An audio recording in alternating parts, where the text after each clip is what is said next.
1, 2, 3, 4, testing, check.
No, the gremlins are out.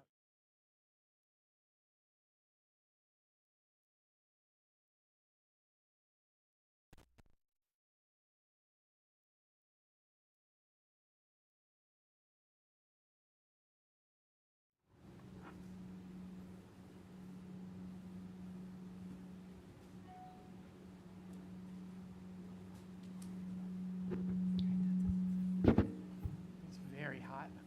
The mics are very hot. Yeah, something's not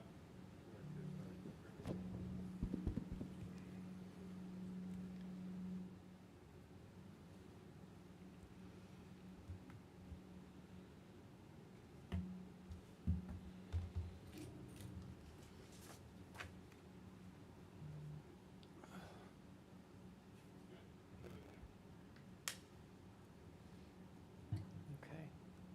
Still, they sound a little hot, but as long as they're not getting feedback, I think we should be okay.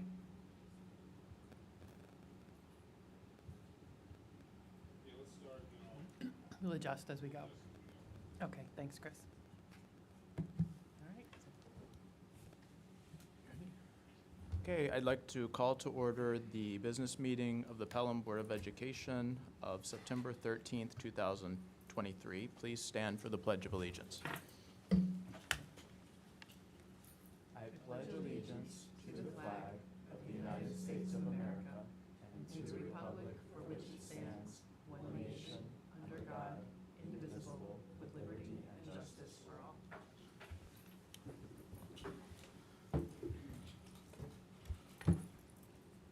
Okay. I think we have a lot of important updates and to hear about the opening of school. So in way of opening remarks, just very grateful to everybody who worked so hard over the summer, all of our teachers and custodial staff and the business office, everybody who was putting in so much work to get the schools ready, and wish everybody a very successful 2023-24 school year. Can't believe summer went by so fast.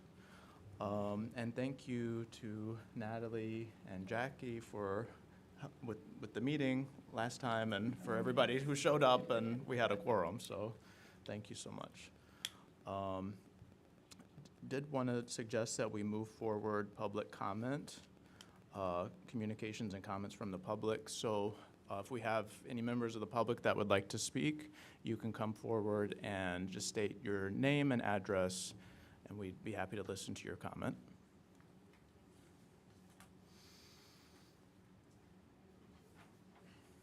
And just to the microphone there.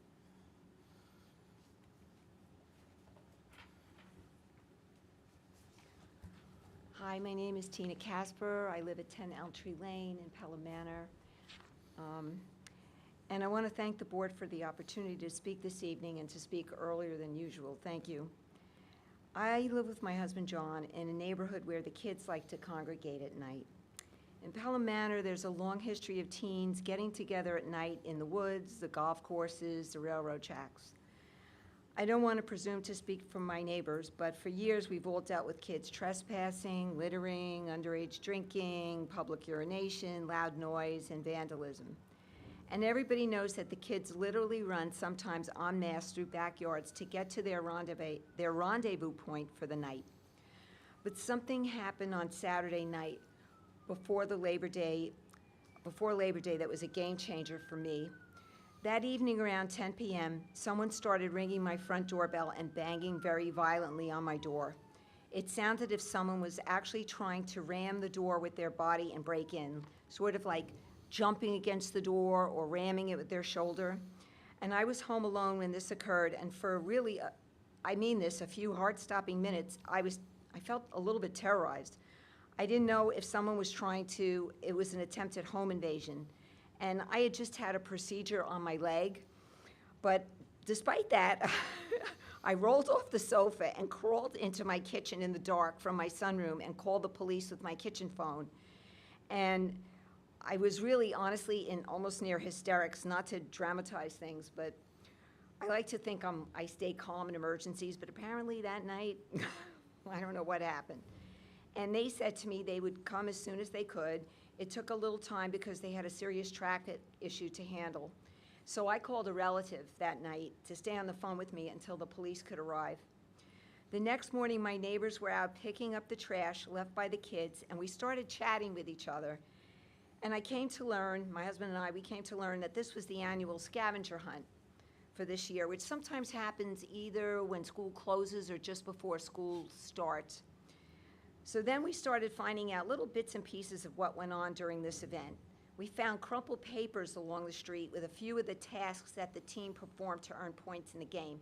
Don't worry, I've cleaned it up. Task number 166 was sex in the hut at the Bartow Pell Mansion, with the caveat, remember age of consent is 17 and remember protection. Tasks 144 to 165 included 24 shots for the class of 2024, run a lap around Shore Park naked, steal a no parking sign, post a picture of your bare anatomy, which is cleaned up, on Instagram, eat a donut off a teammate's anatomy, also cleaned up, and the video can be from behind. That was just some, we only had a few of the tasks that we were able to recover with the papers. So then I came to learn that the break-in stunt that happened to me also happened to my neighbor at the opposite corner from me. I'm on a corner. So houses with a certain number in their address were targeted for this scary task on the scavenger hunt list. So from what I understand, what happened to that residence was the adult owner's son opened the door and he confronted the kids, and they sort of cursed at him, and they threw garbage in his driveway. And that's when my husband and I decided to make the local leaders aware of what occurred that night. So my husband and I have both spoken to the village mayor, the village manager, and the police chief. And I really want to sincerely thank them for listening to John and I, along with our many concerned neighbors. My neighbors showed up. In response, they sent out alerts warning about the issues with this year's scavenger hunt. I really appreciate that the police beefed up their presence at night in our area. I want to go on record saying I really appreciate the way people have been responsive and just listen, which is helpful sometimes when something happens. We've also spoken to our local religious leaders and the school board. So I'm on a mission to just raise community awareness of this problem. That's the main reason I'm here to speak tonight. It's the last of the tasks on my list. I would never presume to tell parents how to parent or kids how to behave. I just want parents to understand that things are somewhat different than when they may have, quote unquote, gone to the woods. With social media, what once was 20 kids can easily and quickly morph into a horde of 200 kids. I've seen it with my own eyes. Underage drinking can escalate to behavior that's a lot riskier and frankly, much more reckless. I could tell you many, many stories of teenagers behaving, I hate to use this word, but foolishly, like drunken kids jumping into pools, neighbors' pools, kids jumping on trampolines, kids urinating, and other kids thinking it's funny and filming them. But I want to leave you with one last story that really, really stayed with me. This happened a few years ago. I was sitting in my sunroom and I was having dinner and I heard a car pull up. And I heard crying. And I looked out and just as I looked out, there was a girl who kind of stumbled out of a car. And she was really crying hysterically. And she was running up my sidewalk. And she was running with no shoes on. So I ran to the door and I asked her if she needed help. And I asked her if she was okay. And I tried to kind of convince her that maybe she could come in. I introduced myself. Maybe she could just sit on the stoop and, we could figure out what to do next. But she said to me, I'm okay. But clearly to me, she wasn't okay. And sometimes I think about her, what happened to her? Could I have done something differently, And that's really, I think that's the other part of the reason why I'm here. And I'm hoping that by speaking up, it can help safeguard my neighborhood, but more importantly, safeguard our kids. Thank you for letting me speak. Thank you very much. And I know we don't normally respond, but I certainly feel I'd like to respond tonight. So first, I'm sorry for the experience that you went through. That is nothing that anyone should have to go through. And I can't imagine how the terror that you must have felt in that moment, not knowing what was going on or that anyone would feel that way. I know, as you said, I think you recognize what the event is, and even in my time here, I think it's changed significantly. I think there's been a big influence of social media on that personally, not to always blame that, but things like TikTok have definitely pushed the envelope. I know that, I mean, I think we all, this is not a school-sanctioned event. This is a longstanding, I'll call it tradition, small t tradition, but that many communities have. And we, Mr. Berkowitz has notified parents of this every year he's been here. Mrs. Clark, long before him. As a district, we always are notifying parents because, to your point, this is something that is outside, well, it's outside of school. It's generally before school. It's off school property. And the message is always sent to students about good choices, about being good neighbors, about being good citizens, and representing your school. And they do not always do that the way that we hope that they do. So I appreciate I'll be honest, the graciousness in which you came tonight. You could have come very differently. And I hope that our students take that lesson as well, that these are our neighbors, these are family, friends, who don't want to ruin all the fun, but want everybody to be safe and healthy. So I thank you for bringing this up, and we'll continue to, and we always do. We work throughout the year. I know this school has a lot of assemblies planned, a lot of different activities to reinforce good decision-making, consequences of decisions, and really reinforce that citizenship. We started this year a seal of civic readiness that I think is, again, part of trying to underscore responsibility to your community, good decision-making, and good leadership. So, again, I'm sorry, but I thank you for coming tonight and for sharing with us. Does anything in our code of conduct apply to this at all? No, because there's no nexus to school in that it was completely outside of school time, off school property, didn't cause a disruption to the school. It was really all outside of our jurisdiction. And I think, as was presented, even some of the locations, some of this is challenging for our local police because although the students, the woods where the kids go is entered through the manor, they're actually in Bronx jurisdiction Right. when much of that happens. So it's really challenging for all the community leaders to really be enforcement. I did have several conversations with Lindsay Luff, the village administrator, about this. And I know that they've worked to increase police patrol, to try to be proactive in heading off, throughout the season. And we're working to improve communications too, if there's events where, if we get word that there's something going on, to make sure that they're aware so that they can, if they're able to, deploy more resources. It's a challenge, it's definitely a challenge. Right. And is it typically seniors that are organizing it? That's my understanding, yeah.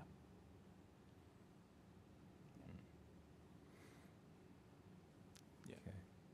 And we had kind of discussed it's not really a disciplinary issue for us because it was Because not at it's- school or correct. not at, but I think there's an educational Yeah. opportunity, and maybe we call it character education. Right. We have a this school is a national school of character.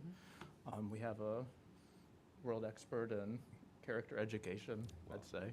But I think there's a lot of, as we're doing our Learning strategic plan, Yep. maybe that's something we think about. Yeah, it's great, that's a great point. But thank you.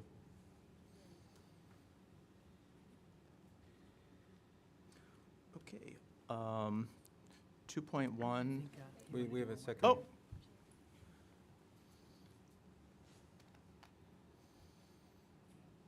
John Casper, same address, Tina's husband. So I want to also say thank you to Pauline and to Michael, because we've spoken a few times. So I want to just go on record and say thank you. I appreciate everyone taking the time to allow us to speak. I understand what you're saying about it's not school sanctioned, but to me, I feel like we have really great sports here, and I think that the captains of the teams should really be advocates of good behavior, and they should be the ones that maybe could speak towards good behavior and things. And this is not a scavenger hunt. I mean, you can call it whatever you want, but it's not a scavenger hunt. But these types of, illicit and horrible behavior should not be done at all. And maybe like the captains can, we can, because they're the leaders, right? So, your baseball captain, football, basketball, so on, they could be the ones that maybe can advocate, because I think most of the kids are going to look up to them and say, listen, you guys, we can't be doing this. It's not right. These are our neighbors. There's a line. It's one thing if you do toilet paper or chalk on the street or water, right? But when you start doing other things, you can't do that. And the other thing that I just want to say is these are all being videotaped. And the kids need to understand that 5, 10, 15 years down the road, when you're applying to be a judge or a senator or whatever position, somebody might have that video. And guess what? Your life, your career is going to be destroyed because when you were 16, you did something foolish. And I think it's really important for them to understand the ramifications. They want to have fun now, but in the long run, it's really going to be harmful. So, again, my wife and I are not looking to jam up whoever did this. We really want to just avoid it from happening in the future. If us speaking out could stop this from happening, then we feel like that's really the best outcome that we can possibly get. So, again, thank you for listening to us. We appreciate it. Thank you. Thank And you. just one piece to add, sir, to that. You'll be interested to know, we were just actually meeting with Pelham together today, and one of the efforts that they've been working on with us in partnership is to work with our captains of our athletic teams to be leaders and help their teammates make good choices. So we're on the same That's page with great. you there. Thank you so much. More to come.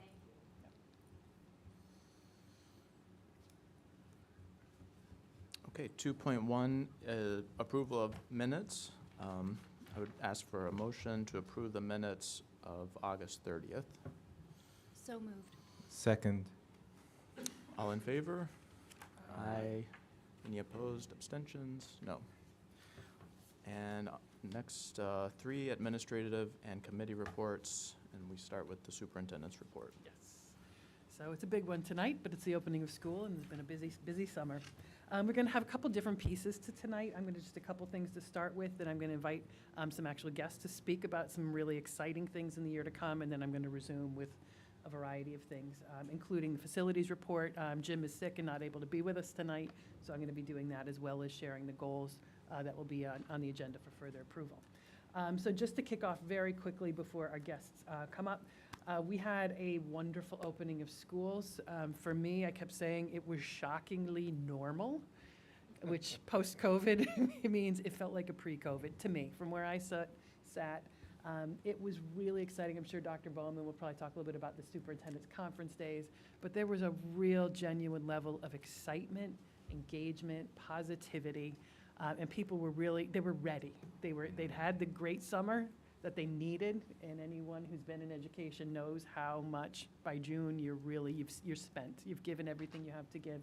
So people got the summer that they needed, and they were excited and ready to come back and meet their kids. So we had a really smooth opening despite the fact that it was ridiculously hot. And I want to thank our faculty, thank our kids for enduring those first couple of days. Thankful that we do have air conditioning in some of the buildings. And I know our buildings, the building leaders made adjustments, especially on the first day and into the second day as needed, so that if there were classes that needed to access air conditioning, they could find a way to do that. So we know that there's growth to happen in that area as we consider our facilities in the future. But really thank them for adapting and dealing with that heat and not letting it ruin the value and the excitement of those first couple of days.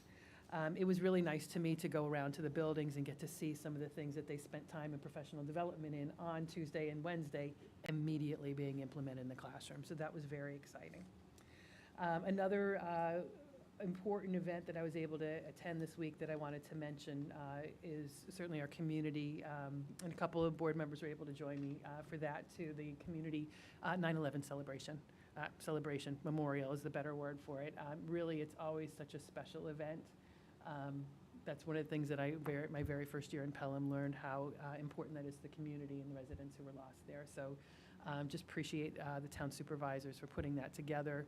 Both the fire departments who were there, police had representative as well, and just the opportunity to recognize all the folks that were lost that day and continue to keep that alive. All of our buildings do hold a moment of silence on 9/11. Governor passed a regulation around that a few years ago. We'd already been doing that. So it's important, I think, too, as it's 22nd year, the students in our schools were not alive when 9/11 happened.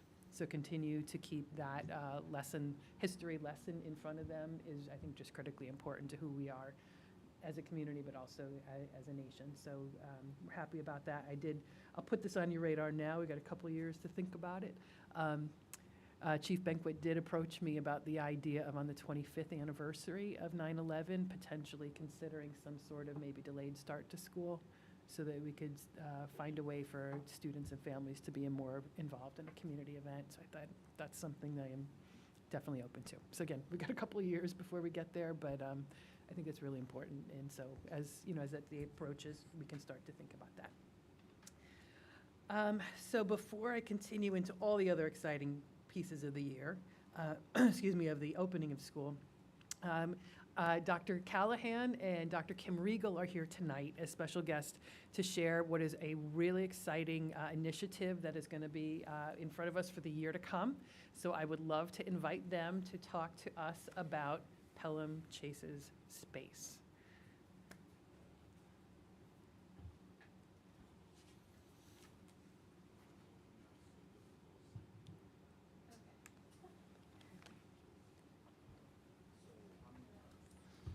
We're really very appreciative of the community in Pelham and the tremendous amount of resources that it provides us. So we have a really nice connection to a lot of those community organizations that started really prior to the pandemic and actually went virtual through the pandemic, and we've been able to build on some of those relationships. So we're going to talk about that in a little bit.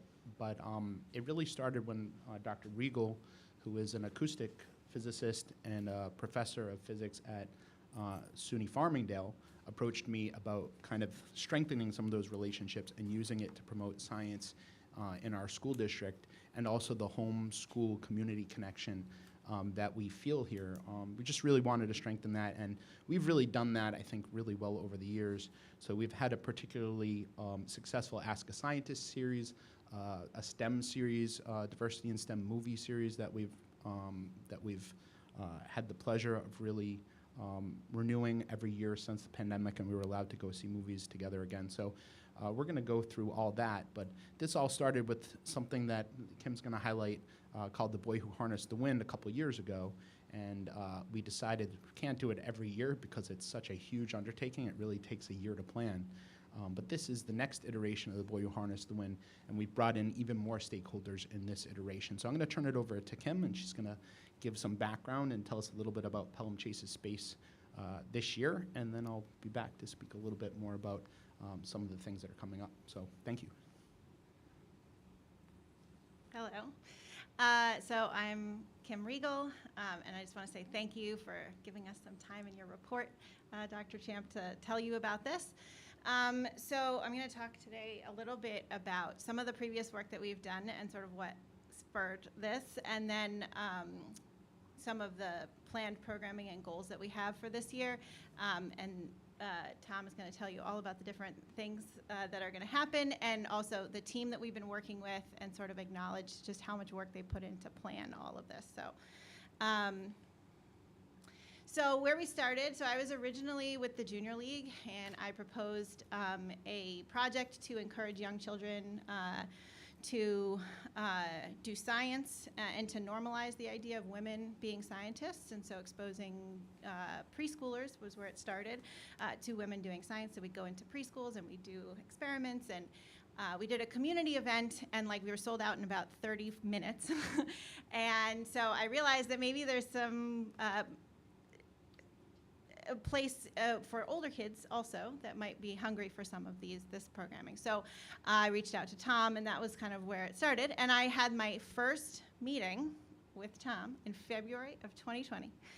And so we were really excited because we were going to collaborate and bring back an evening portion of STEAM Day, and try and do that. We had all these great plans, having a event, and then March happened, and I think after the first 2 weeks when we were virtual, I reached out to Tom and I said, I think we should keep doing it anyway. So we were able to organize a virtual a virtual Earth Day celebration, which was sort of on a smaller scale, which went really, really well. And so then we ended up doing a STEAM Day celebration at the end of that school year. We did kitchen science, and we made plastic out of milk. It was awesome. There's amazing how many science experiments you can do with just the things that are in your kitchen when you haven't been shopping because there's a pandemic. So, so that was what I learned from that experience. But so we're able to accomplish some really great virtual collaborations. And then when we got back together, we were like, well, now we can do even more stuff. So we put together the STEM movie series, and we showed, I think it was like 7 movies throughout the year that were all themed for the different heritage months. To show representation in science. We organized Ask a Scientist, which are events that range, we do different age ranges and have scientists come virtually, and they give a very short talk about what they do, and then we give the kids like 30 to 40 minutes to just ask questions. And it's awesome. One kid asked me if I'd ever made a time machine. And I could answer yes, because I work in supersonic travel, so sometimes you get there before you leave. And then last year we were really excited to do the Pelham Science and Engineering Fair for 4th graders. So we had all 4th graders from all the schools could come and display their STEAM Day projects at night. And so their parents who couldn't maybe come during the day could see some of the great stuff that people are doing. So that was really exciting. And then the original Junior League project has now become a standalone nonprofit. So this year I started my own nonprofit called Mindset, which has a very long name because I'm really good at acronyms. But our mission is to improve the educational experience for all learners by providing holistic education experiences, right? If you're talking to a room of scientists, they don't need to be convinced to be scientists, right? So our goal is to bring people into STEM, even if it's not as a career, but to like take away some of that anxiety through the humanities. So we also provide tools and trainings for teachers, and we build relationships in the community. So trying to get the school districts and the parents and the and nonprofits and other community members all to come together and really provide the most opportunity that we can for our kids. So the first time that we did this was Pelham Harnesses the Wind, and it was a pretty big undertaking for our first time. We had 9 months of events. That was when we showed our Diversity in STEM movie series, which started with the movie of The Boy Who Harnessed the Wind. We had book discussions. We had, the author came and gave a talk. We had mask making and African dance at the Art Center. We had built into the curriculum the book, all grades K-12. So it was really exciting. We did tons of stuff, and so then if you've ever met me or Tom, then we said, oh, well, now we just have to do it bigger and better. So that is our goal for this year. And so we have picked a theme surrounding Leland Melvin's Chasing Space. And we really loved this book because he was a NASA astronaut, and he's the only NASA astronaut to ever been drafted into the NFL. But he's also a material scientist and an engineer. He's a photographer. He loves nature. He was the White House STEM education advisor. So he really is a true Renaissance man, which I feel like fits our mission very well and allows us to pull from all these different themes to incorporate that into the community. So I'm going to let Tom talk a little bit about our timeline and what we have in store surrounding this book. So we're really excited to announce that due to the generosity of the PEF, we've secured a grant to bring the author Leland Melvin to the school district. So Leland Melvin will be here on October 3rd. So he'll come to for our launch event. You see what we did there. So we're going to have a community launch event, 6 p.m. at the high school in the auditorium. He'll also be speaking to the 6th grade and our physics and astronomy classes in the high school on the same day. We'll be inviting the Board of Education and the PEF to a reception with Leland Melvin right before that speech at 5 o'clock. You'll all be invited to that. So we're very excited that he'll be here to actually launch this event. We're very excited. October 3rd? October 3rd. Yep. 5 p.m. So October 3rd. For the board, there'll be a reception at 5 p.m. The event will start at 6 p.m. in the Pelham Memorial High School auditorium. We're very excited about that because not only will he speak to students, but will the middle school and high school students, but we really wanted an opportunity for all the community members to come see him when he speaks at night. So he'll be speaking at 6 p.m. that evening. There are basically 3 levels of Chasing Space, the book. There's kind of like an elementary level, a middle level, and then kind of an adult book. So that's one of the reasons we picked it, in addition to the fact that Leland Melvin has a very, very interesting story, and really his experiences really cross the disciplines, which is why we really liked him. So he is a photographer, but he's also traveled abroad as part of his training and has experiences in other cultures. He has an interesting kind of experience growing up and trying to balance his life, which is something we talk to teenagers about all the time, balancing trying to become a material scientist with also trying to become an NFL player and then ultimately becoming an astronaut. So there's lots of opportunities to have some of these discussions with our kids. So we'll have that launch event in October. We've also planned with the library, and this will be student-led, actually. One of my summer interns from Pelham Together is leading the book discussion at the library in October about Chasing Space for our elementary level students. One of the things we thought about from last time that we really reflected on, wanted to do better, is just a balance between elementary and secondary programming. So we're going to have more elementary movies and more elementary events than we had for The Boy Who Harnessed the Wind. So we were very reflective on those successes and also the things that we could do better, and that's one of the things we'd like to do better. So there'll be a movie night. We're going to show October Sky at the Picture House. We have a series of, I think, 7 movies again planned. It's either 6 or 7, but really we're trying to do one almost every month, and we'll start with October Sky at the Picture House in October, and then we'll have E.T. in December later on. We're going to have a book discussion again.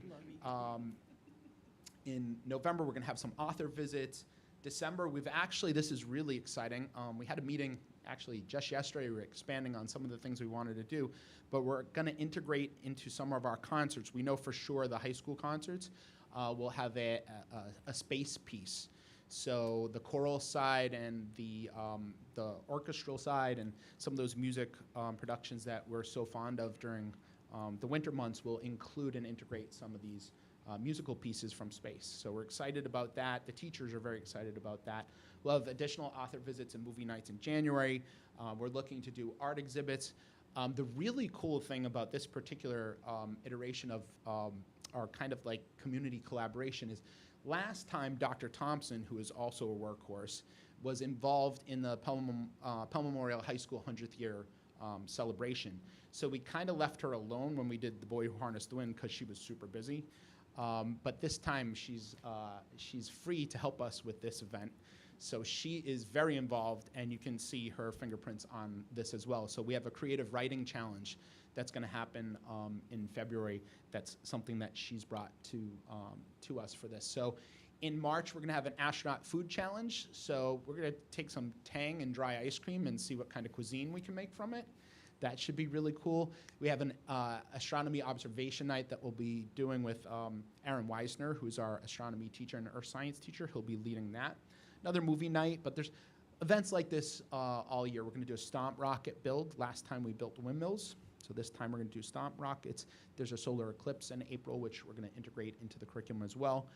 STEAM Day and a movie night in May, and then a culminating project in June. Part of that culminating project will be what we're calling our landing event. We're going to have the seniors who do rocket launches as part of AP Physics 2. We're going to make that a public event this year, so people can come and see the rockets and really the rockets that return back to Earth and how we bring them back to Earth. That process with Dave Shambari's AP Physics 2 kids.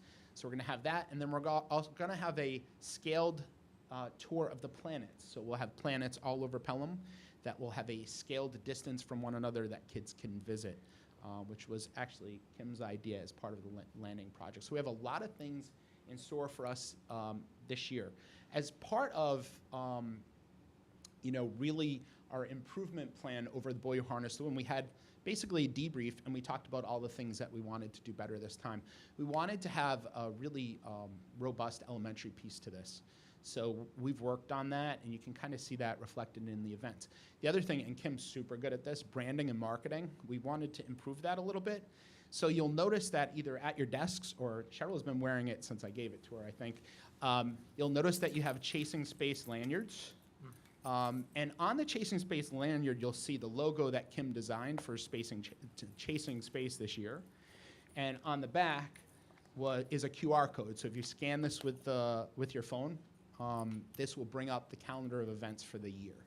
So you'll always be able to access what's going on all year by scanning the QR code. So again, we really wanted to work on marketing. We want to thank Alex for all his work in the past. We're going to continue our work in collaboration with him to have an even more, I think, successful marketing campaign around getting the entire community involved. And then to bring in the humanities, as I mentioned. So social studies teachers are also now involved. What we're doing also is developing, and we did this for the Boy Who Harnessed the Wind. We had kind of like a parent infographic that showed you K through 12, how the Boy Who Harnessed the Wind would make it into our classrooms. We're going to do the same thing for Chasing Space. So I can tell you, if you know my 6th grade science team, as soon as I announced that Leland Melvin was going to be here on October 3rd, literally they left the meeting, and about an hour later, they're like, I have an event that we can have, an activity we can do for Leland Melvin's visit. So that was like 6th grade team is very, very excited that he's coming, but we're going to be doing that K through 12. I want to thank really Alicia Del Mastro, who really helps us with that K through 12 thread. And John Sabalas is also a member of the committee, and he's been really, really valuable in helping us do some of those tech pieces and that integration piece. So we've brought the humanities in, and as I mentioned earlier, art, music, and a lot of the other disciplines. So we wanted to make it really, really, a project that everybody could get involved in.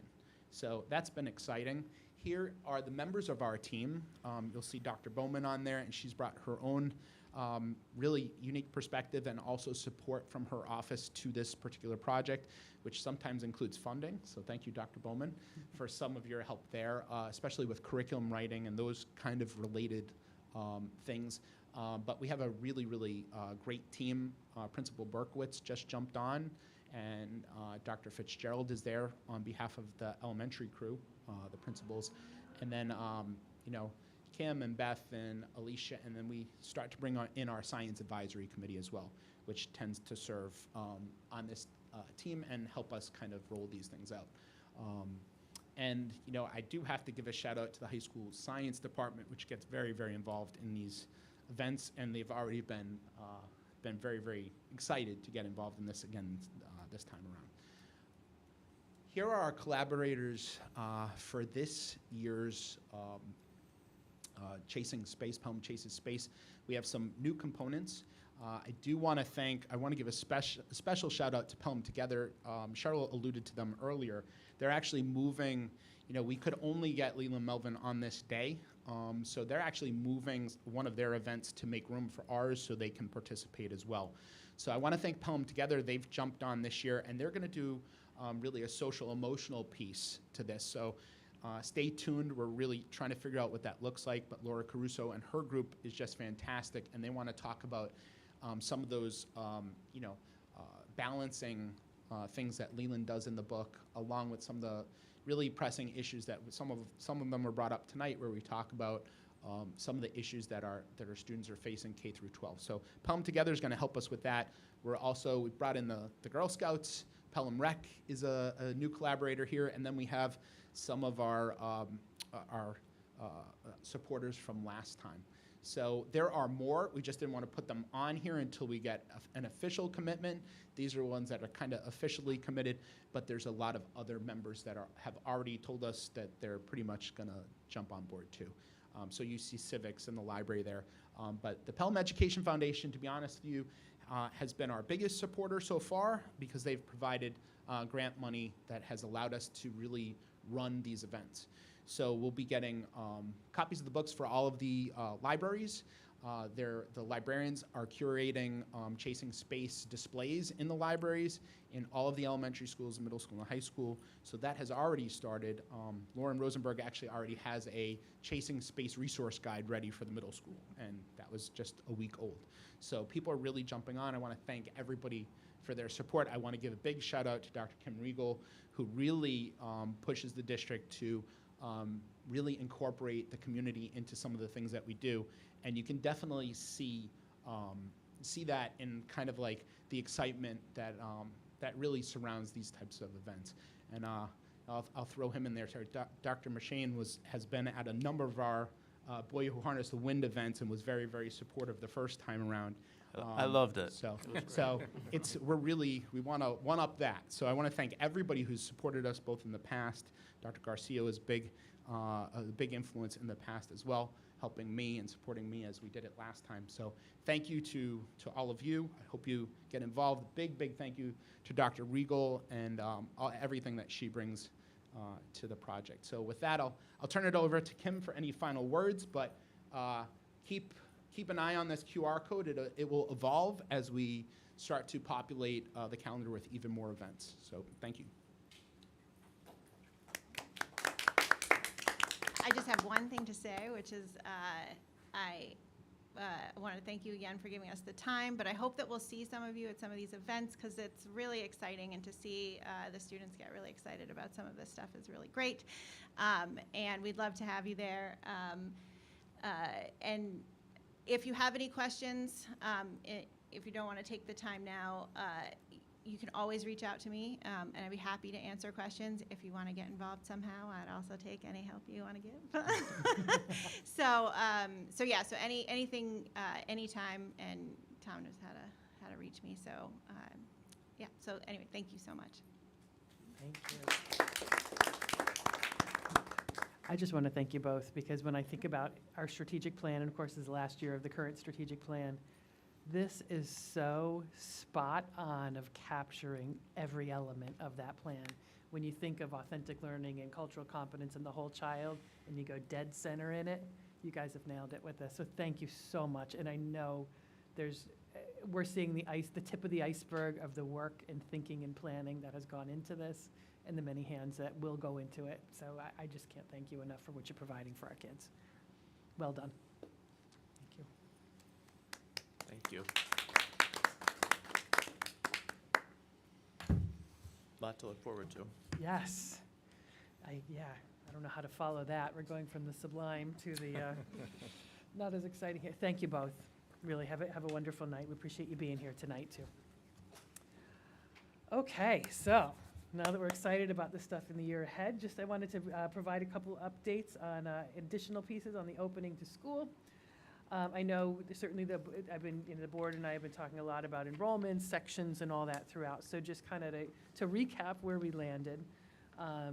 We did, as of right now, across the schools, we are still at or within Board of Education guidelines for all the grade levels. We are pretty full in some places. We've talked about Siwanoy kindergarten. We are full at 23 in 2 different sections. Hutchinson, we're very close.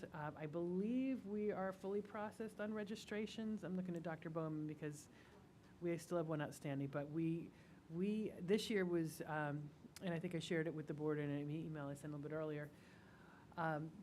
It felt like an onslaught of new registrations. When we sat back and looked at the data and the numbers, it was no more than in prior years. They just all waited till the end. So there was a lot to really process in these last couple of weeks. And in particular, we saw, I think, a little bit more of an influx into kindergarten than we've seen in prior years. But we were able to manage within class guidelines. We did, as a result of some of the larger sizes in elementary, in kindergarten, and where we had other sections that are at or very near capacity, worked with Dr. Garcia's office to provide additional supports there, be it assigning interns to those larger classes, TA. Those were the types of supports that we went to. Additionally, our buildings, I think most, if not all, the elementary principals were able to secure a permanent building sub for the year. Those are also additional supports that many of them are using strategically to assist with the kindergartners for sure, as they get used to those routines and learn how to do school, but are using those supports strategically. So our interns, I believe, wound up going to, we had a floating one at Prospect Hill, We have a intern in 5th grade at Colonial, an intern in 3rd grade at Siwanoy. We have a TA that's being shared across the kindergarten at Siwanoy. And A student teacher, which is working with us at Hutchinson. Hutchinson, correct. So there's a lot of, I think, a lot of student teachers around the district. Throughout the district, Hutchinson's got a lot. So those are really some of the additional supports that we use. So we're able to spread those really across to best meet those large needs. And of course, continuing to recruit, ongoing basis for interns. Obviously, once the school year's up and running, not as likely that we would find them. But the team really worked hard to identify those areas and to continue to hire right up to the last minute. So we were happy to get all them processed and to be able to stay within board guidelines. I did provide the document to the board earlier today, just for your information. We really had not done a look back on enrollments. It flows ins and outs, but when we look at the amount of students who have come to the renewed students to the district since last year, they really span across the grade levels. Obviously, kindergarten's our biggest influx. I think what we saw this year, the biggest influx was 9th grade, which I believe I mentioned that to the board last time we saw each other as well. Because of we got a lot of students coming into 9th grade this year that were unanticipated when we left in June. And a lot of them went into 9 honors English in particular. So we're bringing in some kids who have a high academic rigor program. So because of that, I did authorize the addition of an additional section, which I think helped ease a lot of pressures and give those students and teachers a much better class size. So what would have been 28, 29 was able to go down much, much lower as a result.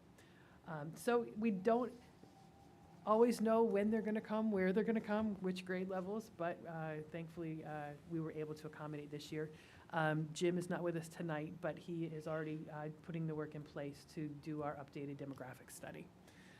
That is, I will say, a rough estimate.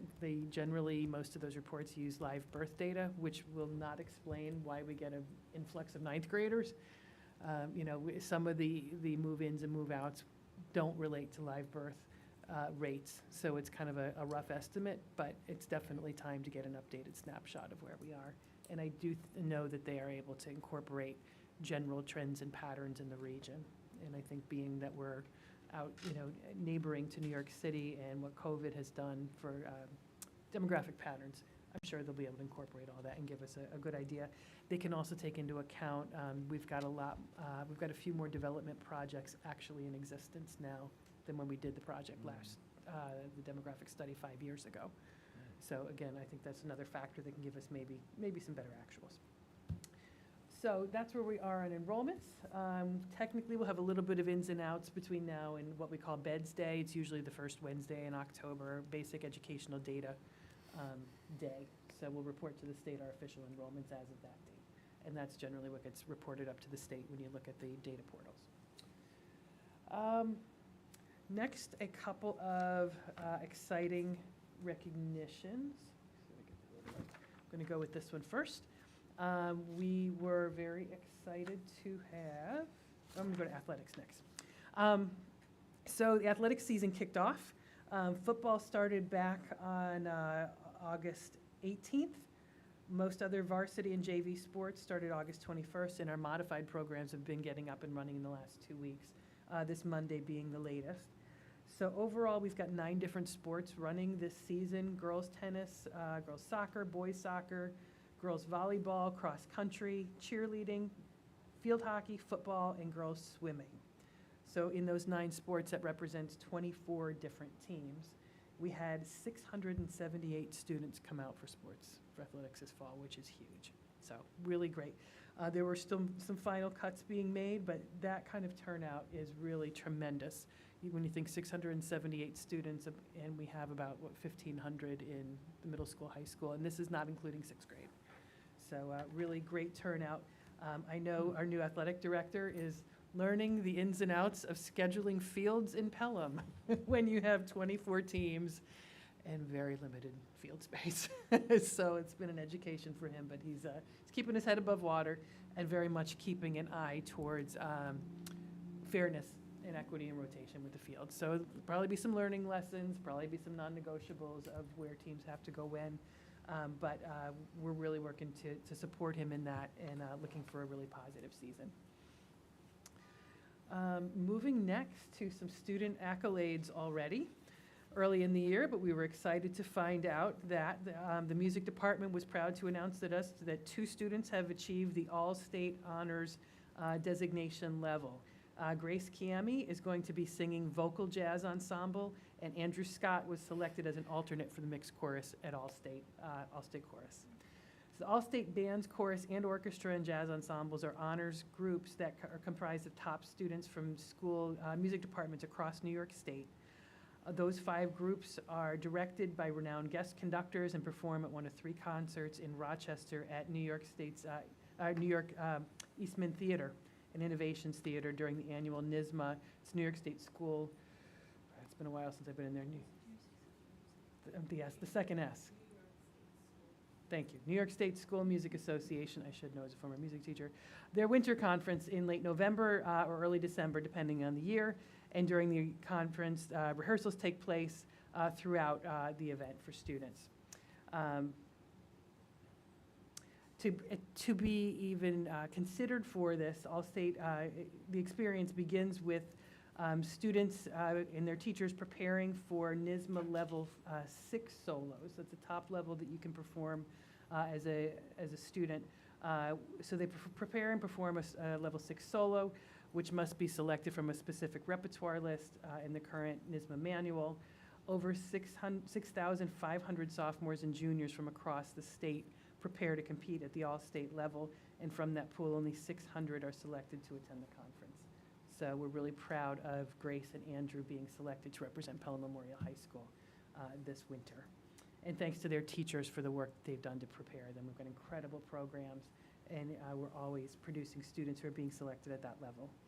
Another exciting honor that we wanted to raise tonight is we're excited to announce that 4 Pelham Memorial High School seniors have earned recognition as National Merit semifinalists. It's by the National Merit Scholarship Corporation. Those students are James Blackburn, Benjamin Kopp, Brooke Luce, and Patrick Perlman. They are among more than 1,600 students from across the country to be named semifinalists by scoring among the highest on their respective states on the PSAT National Merit Scholarship qualifying test last year. So very exciting about that. They now have the opportunity to be named as National Merit finalists and earn a chance to receive one of 7,250 National Merit scholarships, totaling up to $28 million in the spring. So really excited for them. We're going to be inviting all 6 of these students to be honored at our next board meeting. So we're hoping that they'll be able to make that so you can meet them in person if you don't already know them and celebrate their success. Moving into a couple other items tonight, our clubs are all up and running, so we're really excited about that as well. You're going to see a lot of approvals tonight for various stipends and things like that, so we're appreciative to our faculty who step forward and willing to run pretty much anything that kids want. They can generally find someone who is willing to run a club for them, so we encourage students to get out and to join those. One thing that's upcoming at the high school, and I think it's going to be an exciting for a week, what Mr. Berkowitz has planned this year, homecoming is scheduled for October 13th. They have a whole week of events, and during that week, there's going to be a club fair so that the students can be exposed to all the different, especially the freshmen in particular who are new to the school, see all the different clubs that are running, get the chance to meet other kids who are in the clubs, find clubs of interest, and as you know, that's one of our goals is to get all kids connected to something. So the club fair will be that week, as well as a new community service fair. That's another piece of, again, trying to make the community service requirement for our students. We value service, obviously.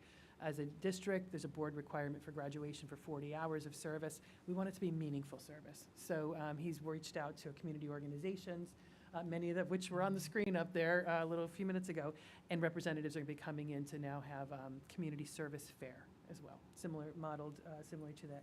So we're excited about that and hope students will get connected. A couple other things that are getting up and running are extended academies, which are extended extra help sessions for students in need sponsored through the civics. Those are getting up and running at the middle school and high school. So we're excited to get the word is getting out to teachers to set those up. I spoke also with Dr. Fitzgerald today, and she's working towards getting something set up at the elementary as well, waiting for the state assessment scores to come through so they can make sure to identify those students in need. So we're happy to get those opportunities up and running. I know Dr. Bowman, sorry if I'm stealing some thunder here too, I know a question was asked about the math drop-in. So again, plans are to bring that back. Since we're just now getting school up and running, now that we're up and running, there's outreach to try to get that established for students. We felt that was valuable for the students who did participate.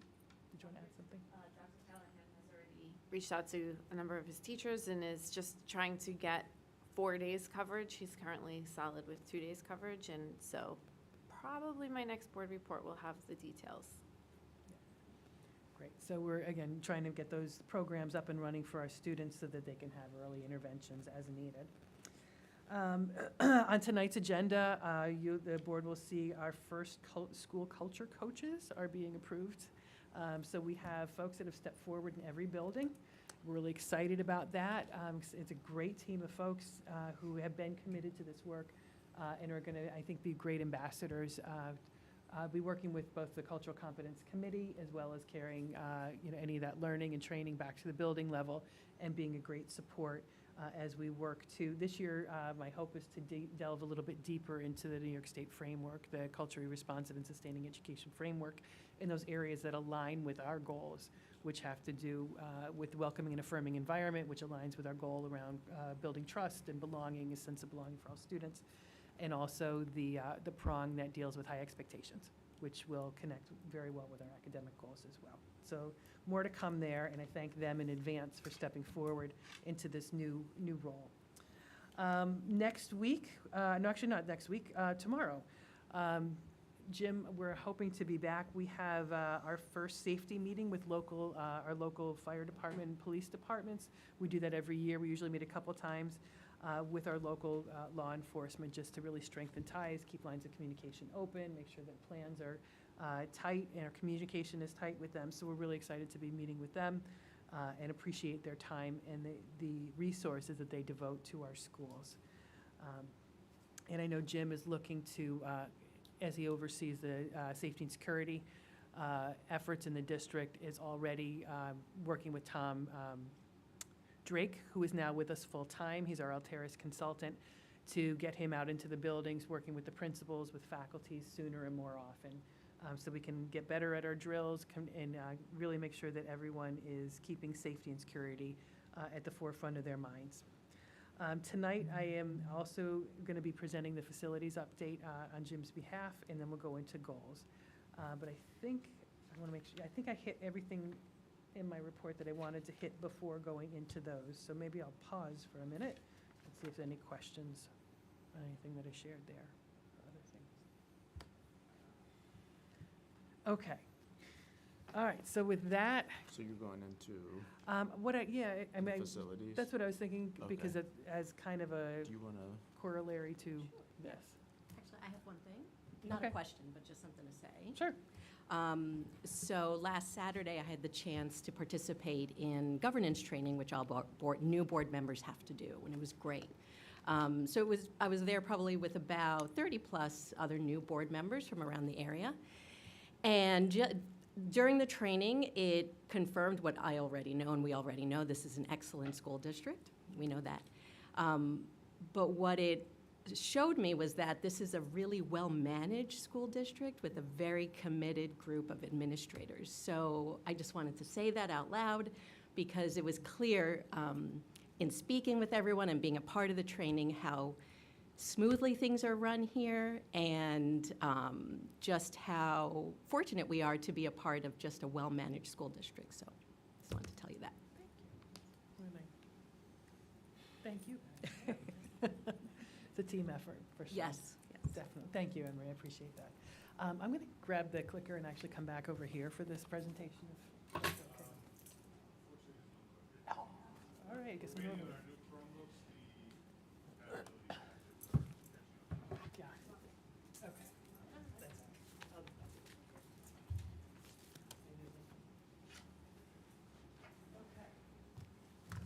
So I know the board had a wonderful opportunity to tour the facilities. We all get to tour the facilities together last week, and I think Anne Marie discovered we're one of the few districts that does it that way.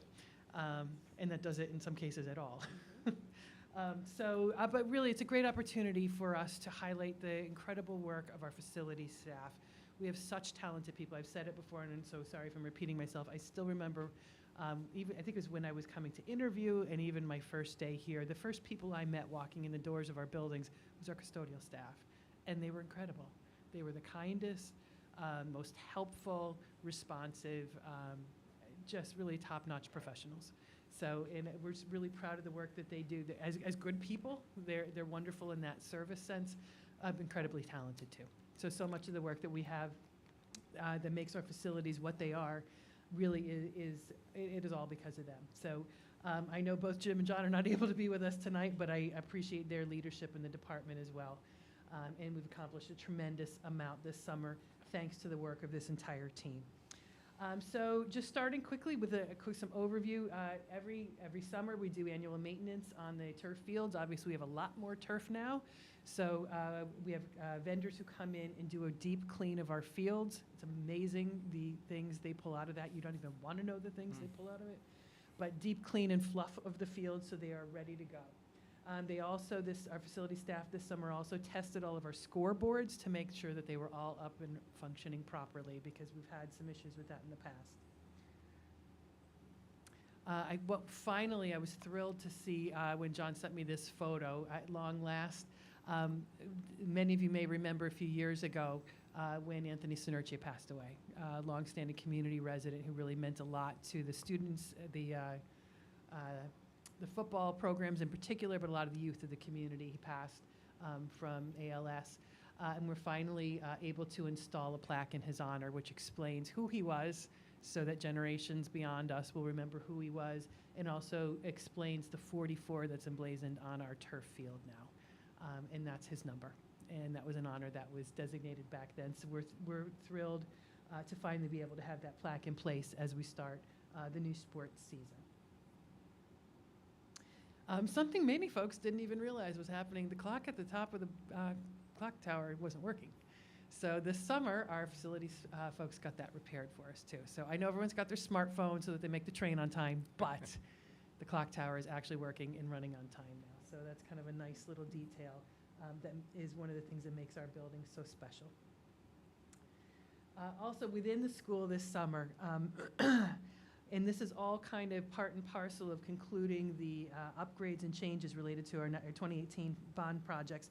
Our facilities staff took what used to be the bridge room. It was a classroom on the second floor of the high school that had been separated off with a couple offices for the bridge staff. And I know the board knows Bridge is our alternative school within a school.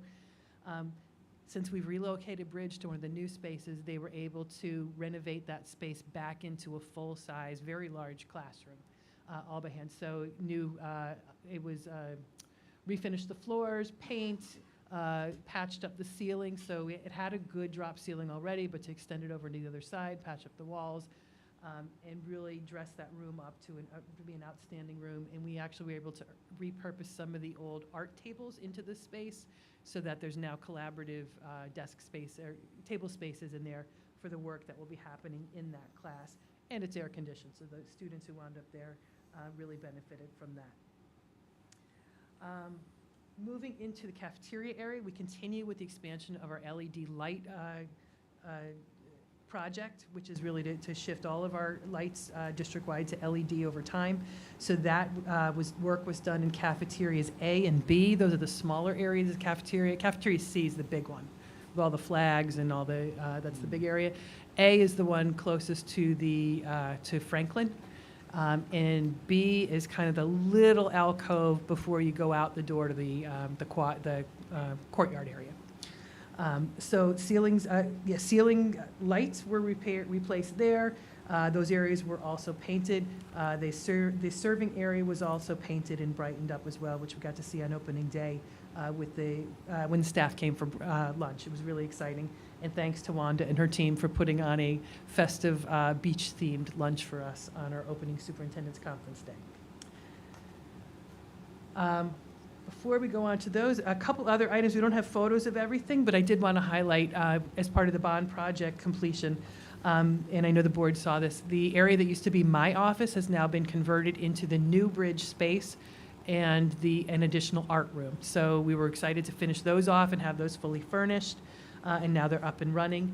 Within the new bridge space, within the art room, we have an office space for the teacher, and we're finally appropriate space to store all of their equipment and supplies. With the new bridge room, we actually preserved the kitchenette so that that program now has really a home base, which is a lot of the thinking and philosophy behind it, is to give students a place where they really belong. Additionally, we were able to preserve the bathrooms that were in there. So one is accessible to the bridge program directly, single-user bathrooms. The other one is now accessible for everyone, all students and staff, single-user bathroom, all-gender bathroom, that is now connected to the hallway. So we're really excited to add that. That was one piece that I know many of you know. We struggled with the number of bathrooms in the building being old buildings, and certainly ones that were single-user, private bathrooms. So we're happy to add that into the mix.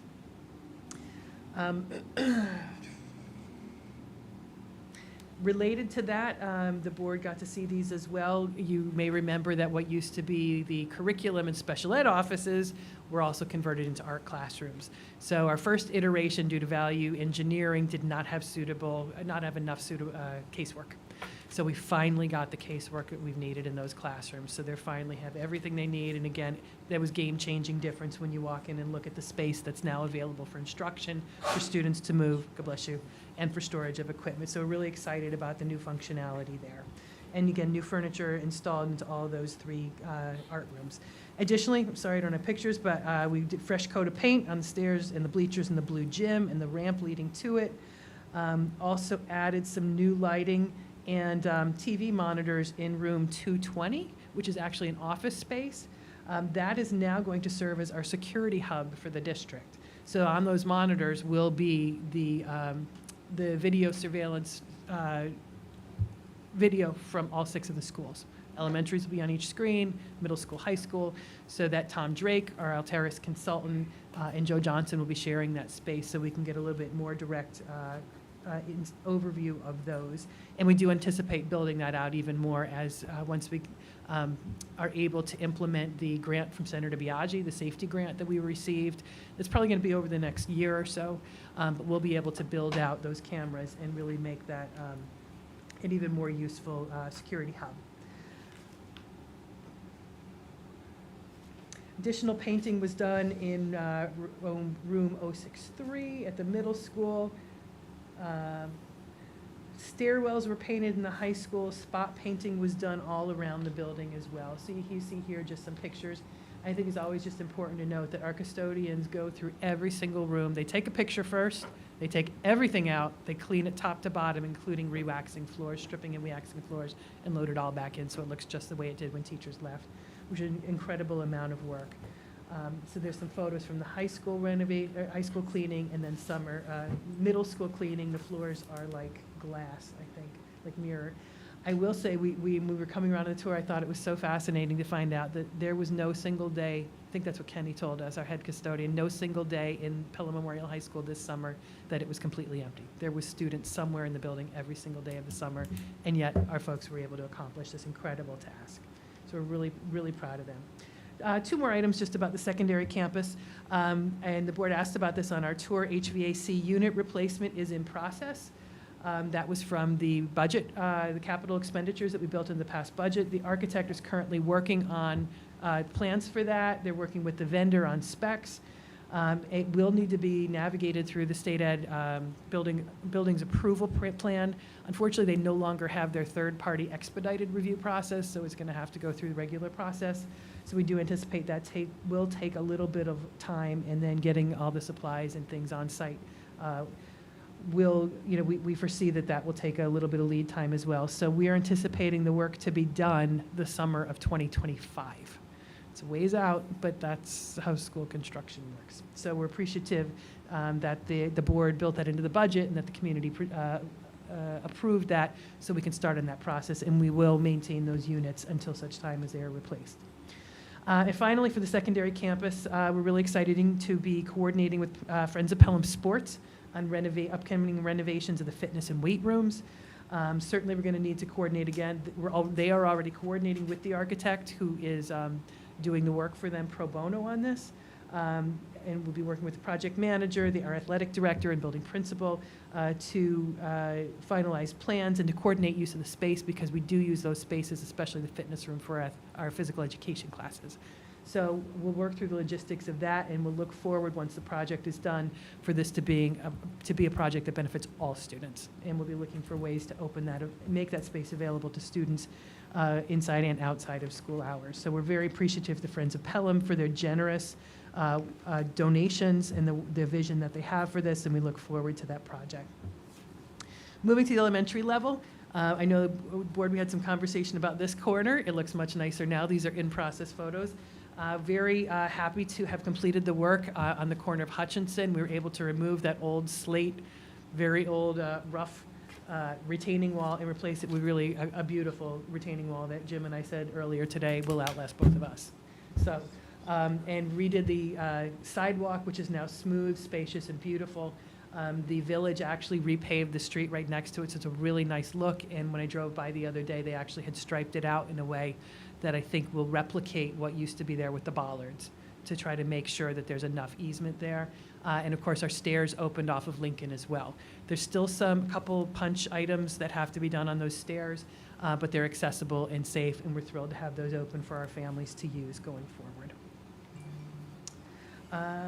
And of course, second try works this time. So here's our new Hutchinson playground. Again, it's a little bit in process on the left, but our kids are on it and enjoying it. So really excited to have that in place.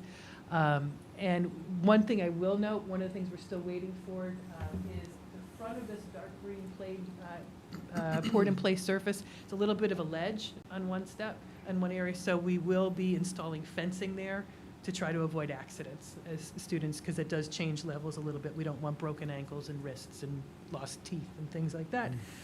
We also are looking for some fencing adjustments to be made to accommodate an outdoor classroom, which again, on our board tour, we looked at that space. Moving to Siwanoy, we all do love trees. So this killed us to have to do it, but this is why we have an arborist on consulting, and that is Olmsted. We did have to take down a couple really large, old, beautiful trees in front of Siwanoy, and I think one behind. So that was, again, on the advice of the arborists who monitor our trees on an annual basis. We did do some lightening of branches on some of the other trees as well. Anything that was taken down, we will be replanting either later this fall or in the spring, because we want to make sure that we keep the nature, the look of that property, and we really enjoyed the shade. So I don't know if any of us will be here for them to get that big again, but we'll plant them for the next generation to enjoy. Also, a little bit of an aerial shot. Siwanoy, we were able to install their new Big Kid play set. And when we went down there the other night, I could tell that Mr. Johnson was the one who picked it out, because it was really felt like more adult size in a couple spots. No, I'm kidding. The kids are I'm sure they're already really enjoying it. So new play set there, and that was poured in place right before the start of school, so we're excited about that. Their little kid set will be coming probably in the spring. It's been ordered, but we're gonna have to wait till we get back into good weather so we can do the poured in place foundation to that. But really excited about that. Thank you to the Siwanoy families and students who endured the broken slide that we heard lots and lots about last year. We're so glad to finally get a place, a full set back up and going for the kids. So we're excited about them enjoying that. Mr. Johnson's actually planning a little ribbon cutting ceremony tomorrow at their back to school picnic, and he wanted me to extend the invite to any board members to come 5:30 tomorrow at Siwanoy. You're very welcome to come join the ribbon cutting. Let me know if you're coming so I can let Mr. Johnson know too. A couple other things from Siwanoy, lots of handiwork there, lots of painting.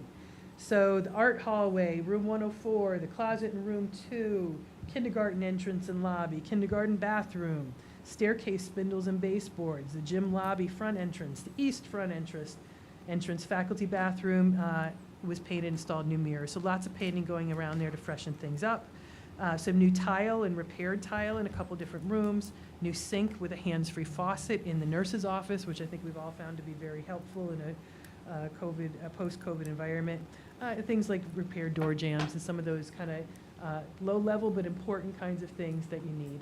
One interesting thing that, through the handiness of Tom, the head custodian, he built an emergency ladder for one of the kindergarten rooms, which was not there before, so that he's really sturdy, fits right in, and has made that room safer for our students. And finally, due to the increased enrollment in the building, we needed to turn the makerspace into an actual classroom this year. So that was a lot of facelift there, installation of whiteboards, creation of a coat rack, things like that to really outfit it appropriately for a classroom. So thanks to Tom for the work that he did there. Turning to Prospect Hill, the biggest project we did there this summer was on the second floor to abate and replace the tile on the second floor. Being the age of the building, we know that the mastic that holds those tiles in place generally has some asbestos in it. So right when school let out, that project started so we can get it abated and get the work going there. So it's a night and day difference. It brightens the whole place up. Additionally, portions of the walls were repaired and repainted. Some of the radiator covers were repainted on the second floor, so it's got a really nice, light, consistent look and freshened up look to the second floor. That look will be transitioned to the other floors over the next couple of summers. On the first floor, a couple classrooms were painted and received some new drop ceilings and LED lights. Additional painting was done in the grand hall, the grand entrance, and some of the main hallways to brighten up the entrance to the school as well. New drop ceiling and LED lights in classroom 13. And I don't know, this was very exciting to John when I talked to him. The boiler room was power washed and painted. So if you want to come on a tour of that, let us know. We will happily show you. But for him, that was really important because that's actually a really key piece of the building's functioning. So just kind of funny what the things that draw interest from all of us. And finally, just things like mulch and dressing up the playground areas outside. We will be sealing the blacktop later in the fall. We had hoped that that would get done before school started because there's some stenciling through a grant from PEF that's intended to go there. But the contractors, again, could not get here in time to have that ready for the start of school. So we delayed that a little bit into the fall, but that is still forthcoming. Finally, I don't have any pictures of Colonial. I apologize for that, but there, no major projects, but we did have like some new window shades installed on the big, beautiful windows at the ends of the hallways. New air conditioning system installed in the library by our in-house staff. The same general deep cleaning and attention as the other schools got. And I do want to reiterate, all classrooms district-wide were cleaned, and this kind of goes to our last slide.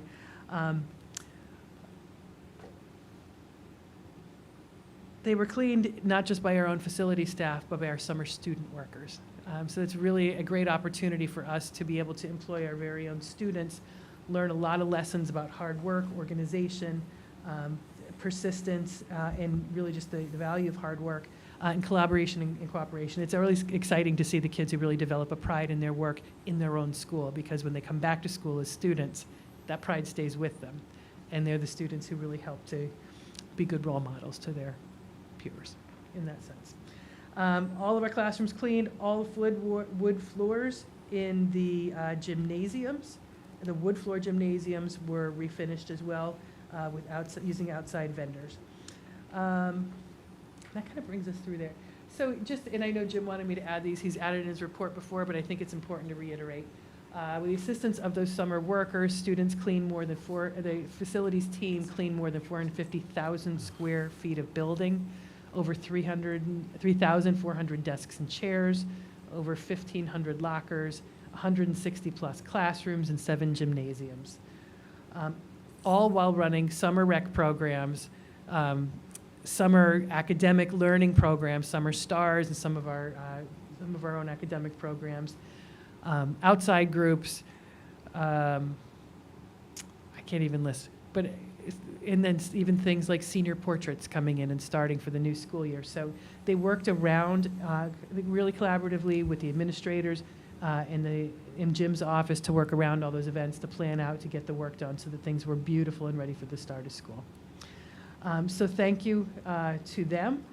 Thank you for the miracles that our facility staff did to make all this happen, to make it look so seamless, and to really continue to represent us with excellence in everything that they do.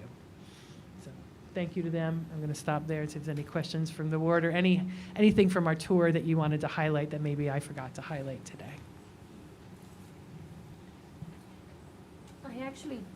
I have a question, sorry. I know it's still early, but since now we have 2 new ways of getting to the hutch, have we heard any, feedback from people going up the steps or using the new sidewalk? Nothing yet. Nothing's made it to my level yet, but I can look into that, and for our next report, I can see hopefully positive feedback. I'll just express thanks for the incredible amount of work that goes into making the schools. They were in tip-top shape when we walked through, so wonderful. So thank you, everyone, and particularly to the students who jumped in to help.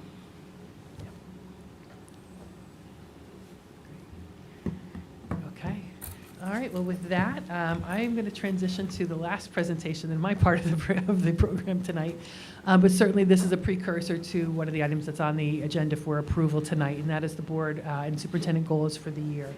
I think it's important just to note for anyone who'll be watching, this is part of annually we meet as a board. We meet in retreat each summer to talk about the year ahead, to make plans, to set goals, strategic focus for the year. And this year we met twice over the summer. This work that I'm presenting tonight came from our work predominantly in our July meeting where we met, which it was great. It was wonderful to be able to meet that early in the summer because that then gave me the opportunity to meet with the cabinet this summer and really flesh out the detail of how are we going to make this happen, which was great. So we're really excited to share this tonight. The board certainly has a much more detailed, the internal, more detailed document. Tonight, we're just going to give an overview, and on the agenda tonight, we're asking the board to approve just those top-line goals that you developed as part of that retreat. So I think it's always important to start with our the guiding statements for us, so the strategic plan preamble. And when I mentioned this to Drs. Callahan and Regal earlier, this is that definition to me that encapsulates the goal of our strategic plan. Develop empowered, adaptable, well-balanced individuals who are equipped to meaningfully contribute to our local, national, and global society. Everything that we do is aimed at that center, that why. And of course, our district motto, inspiring a standard of excellence for all students, undergirds all that we do. So thinking about those things, heading into the goals that the board and I work together on, and these goals really, I know working with the consultants came from listening to the desires of each board member, what were those common themes, what were the common areas, and then of course we discussed that as a governance team together to identify these 3 goal areas for the year. So finance and facilities, academics, and climate and communications. Specifically, and I'll read them for the sake of those watching who may not be able to see, conduct a district-wide facilities update to determine areas of improvement and financing options to create a world-class learning environment. Academics, determine how student growth and achievement data will be identified, collected, utilized, and analyzed to enhance students' K-12 educational experience. And climate and communications, strengthen the sense of belonging and trust through the use of climate and communications survey data and the strategic implementation of recommendations. So drilling farther into first the finance and facilities goal, as we look to determine areas for improvement and financing options to build that world-class learning environment, by the end of this year, the goal is to have a thorough review of our reserves, so the board has a thorough understanding of where we stand with those and how strategic use of those going forward. Have a completed building condition survey that has actually already been commissioned. Jim is working with KGD is our district architect, so they've already gotten that work is starting to get underway. Review of enrollment, space, and class sizes, so a space utilization study, and again, that is something that Jim has already contacted them to start the work on. We've already also been internally amongst the cabinet just doing a deeper dive into room utilization, master schedules, just getting getting a deeper understanding of what those are. Completed 5-year facilities plan. That's our goal by the end of this year, to have a board endorsed 5-year facilities plan. And then, again, that understanding of the financial options to address the needs. So understanding the resources is one piece of it, but understanding what are all the potential financing options that we have as tools to help us address the facilities needs that we identify to then create that world-class learning environment. For many people, I know this might sound like what we did during bond feasibility. This is a little precursor to that. So this is not a bond feasibility study, but this is a deep dive into really understanding the needs of the facilities, the short and long-term plan for those facilities, and the tools we have available to address those, which could potentially lead to various discussions about how to make that happen. Some things that we're going to be keeping in mind as we work towards that goal are certainly infrastructure needs. There are many things, as like we mentioned the HVAC systems already. We mentioned heat. So, if we're going to be looking towards air conditioning, what are the infrastructure needs that we need to build in to make sure that we can support those systems? So a deep dive into what those needs are across the district in various areas. I mentioned earlier we're getting an updated demographic study, so that will help us to understand what is projected enrollment that we need to be thinking about. We'll be, as the board knows, doing strategic planning this year, which will help us to understand what are the learning outcomes and goals that we want for our students in that world-class education, and then what are the spaces that we're going to need to then support making that happen for our students. What's the relationship between space and goals? One of the things, and I have to say we mentioned this when we talked with the administrators at our retreat about it, the idea of visiting some peer schools to see what other schools are doing, how are they doing, how are they using their space, how are they meeting their learning goals, what ideas might be out there. And in our cabinet level discussions, we thought it would be important for us to be really strategic about where we go and who we visit, because there are some very unique qualities to Pelham. We have neighborhood schools. Not everybody has neighborhood schools. That has an impact on how we use our space and what our programs look like. We are very landlocked, as we all know. We don't have a lot of room to expand. So what does that mean? We have beautiful, old, historic buildings. What does that mean for us? So and when we pick those peer districts, I think we want to think about all those factors too, so we can start to see what's aspirational and visionary, but what's also realistic within our similar parameters. And we have lots of the administrative team that I think is going to be very excited to join us on some of those to think about it from the education and the learning perspective too. We planned a number of work sessions for this year. One of them is scheduled for October, looking at certainly those big top-line strategic budget goals as we begin the budget planning process, and what are the impact of our programs. So we'll be spending time looking at that this year, and I know that there's also a desire for us to look at sustainability, whether that's financial sustainability, certainly, that's a given. We have to, as financial stewards, fiduciary responsibility, be able thinking about that always, but also how can we look more at environmental sustainability as we look at our facilities and continue to improve and grow in that area. Oops, sorry. Moving into the academic goal, the outcomes there that the board is looking for is creation of that system to review student growth and achievement data, and then also we know that in order for students to achieve and to access their learning, their mental health and emotional wellness has to foundationally be in place for them to access that. So how are we also then going to look at and assess our students in that realm and identify needs so that we can intervene, provide those supports to make students readily accessible for their learning. So in that area, some of the deliverables or factors that we'll be considering is some work, again, that is already underway. So implementation of data viz, which is a type of a data dashboard that'll be built off of Infinite Campus. We've learned since our last meeting and since I last see the intermediate system between Infinite Campus and data viz is Tableau. So data viz will give us really some pre-written reports. So we're not the first people to be going on this adventure. Yeah. So might as well learn lessons from those who have been down this path before, as well as some of our folks are getting trained in how to write custom reports too. So, so I know Dr. Bowman is already working on that onboarding, and we're going to be rolling that out to the administrators this fall. And I know that's one piece that I know the board is looking to. I know we talked about potentially having another retreat in December, and where we might be able to take a look at what that's looking like. Also, a big piece of our work this year is the expansion of the Branching Minds platform. That has been a data dashboard that's more internal facing that Dr. Bowman and the administrators have been using this past year, specifically with administrators and with interventionists as part of the MTSS process. On Superintendent's Conference Day, we did a training for all the faculty K-5, and that will be rolling out now to the classroom level as our focus for this year. It's very heavily on MTSS, very heavily on Tier 1. So helping teachers to understand, give them the skills and resources for implementing Tier 1 interventions, but also now using Branching Minds as a data tool to track student progress and to provide, help us to identify students that are using multiple measures, students who are needing intervention, and then also offering resources for those interventions. So we have research-based interventions to implement to help students to fill in any gaps and grow in their learning. So that's two ways that we're looking to harness data. Timely reporting to the board, that was part of our conversation as well. With the tools, will give us the capacity to do better and more timely reporting of student progress to the board.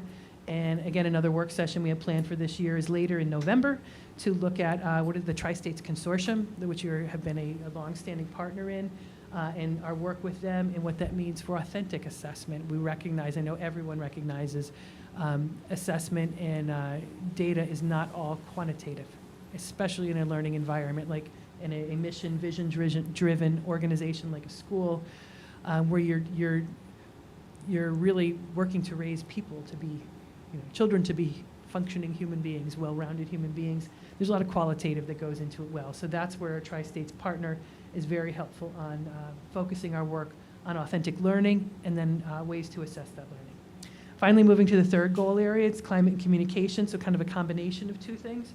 And the outcomes we're looking for there certainly is the completed, we have a completed communications audit. You'll be hearing about that at our next board meeting.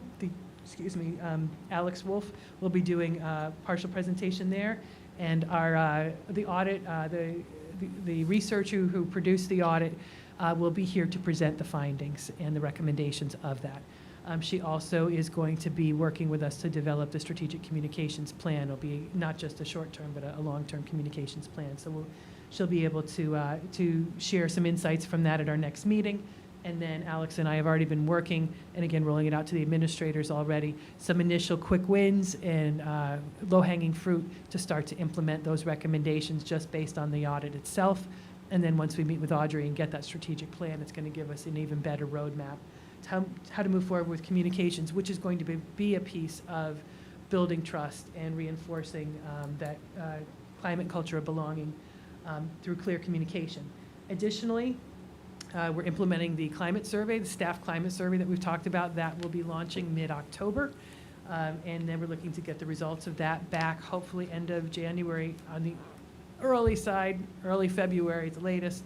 Again, with the researcher coming to present that to the board, the findings, and working with the administrative team to then come up with implementation plan of the data has shown us this is what we plan to do about it, and lining and coming up with that timeline for implementation and doing some implementation. Finally, at our board retreat, we talked about really these last two pieces, finding ways as a board to have some difficult conversations so that we can model civic engagement and really respectful collaborative decision-making as a group. And then I think the ultimate goal of all of this is creating an environment where everyone feels like they belong. So clear communication, attention to culture and climate, attention to open and honest conversations in a respectful manner for us to model and then help to bring district-wide, create that environment where everyone feels they belong. So factors to be considering along the way, of course, that is our ultimate goal, that welcoming environment. So I know that the board is looking for that completed climate survey and an action plan based on that by the end of the year, as well as the implementation of the communication survey to underscore that goal area. And then just finally, transitioning to the last couple of items, this is the final year of our current strategic plan.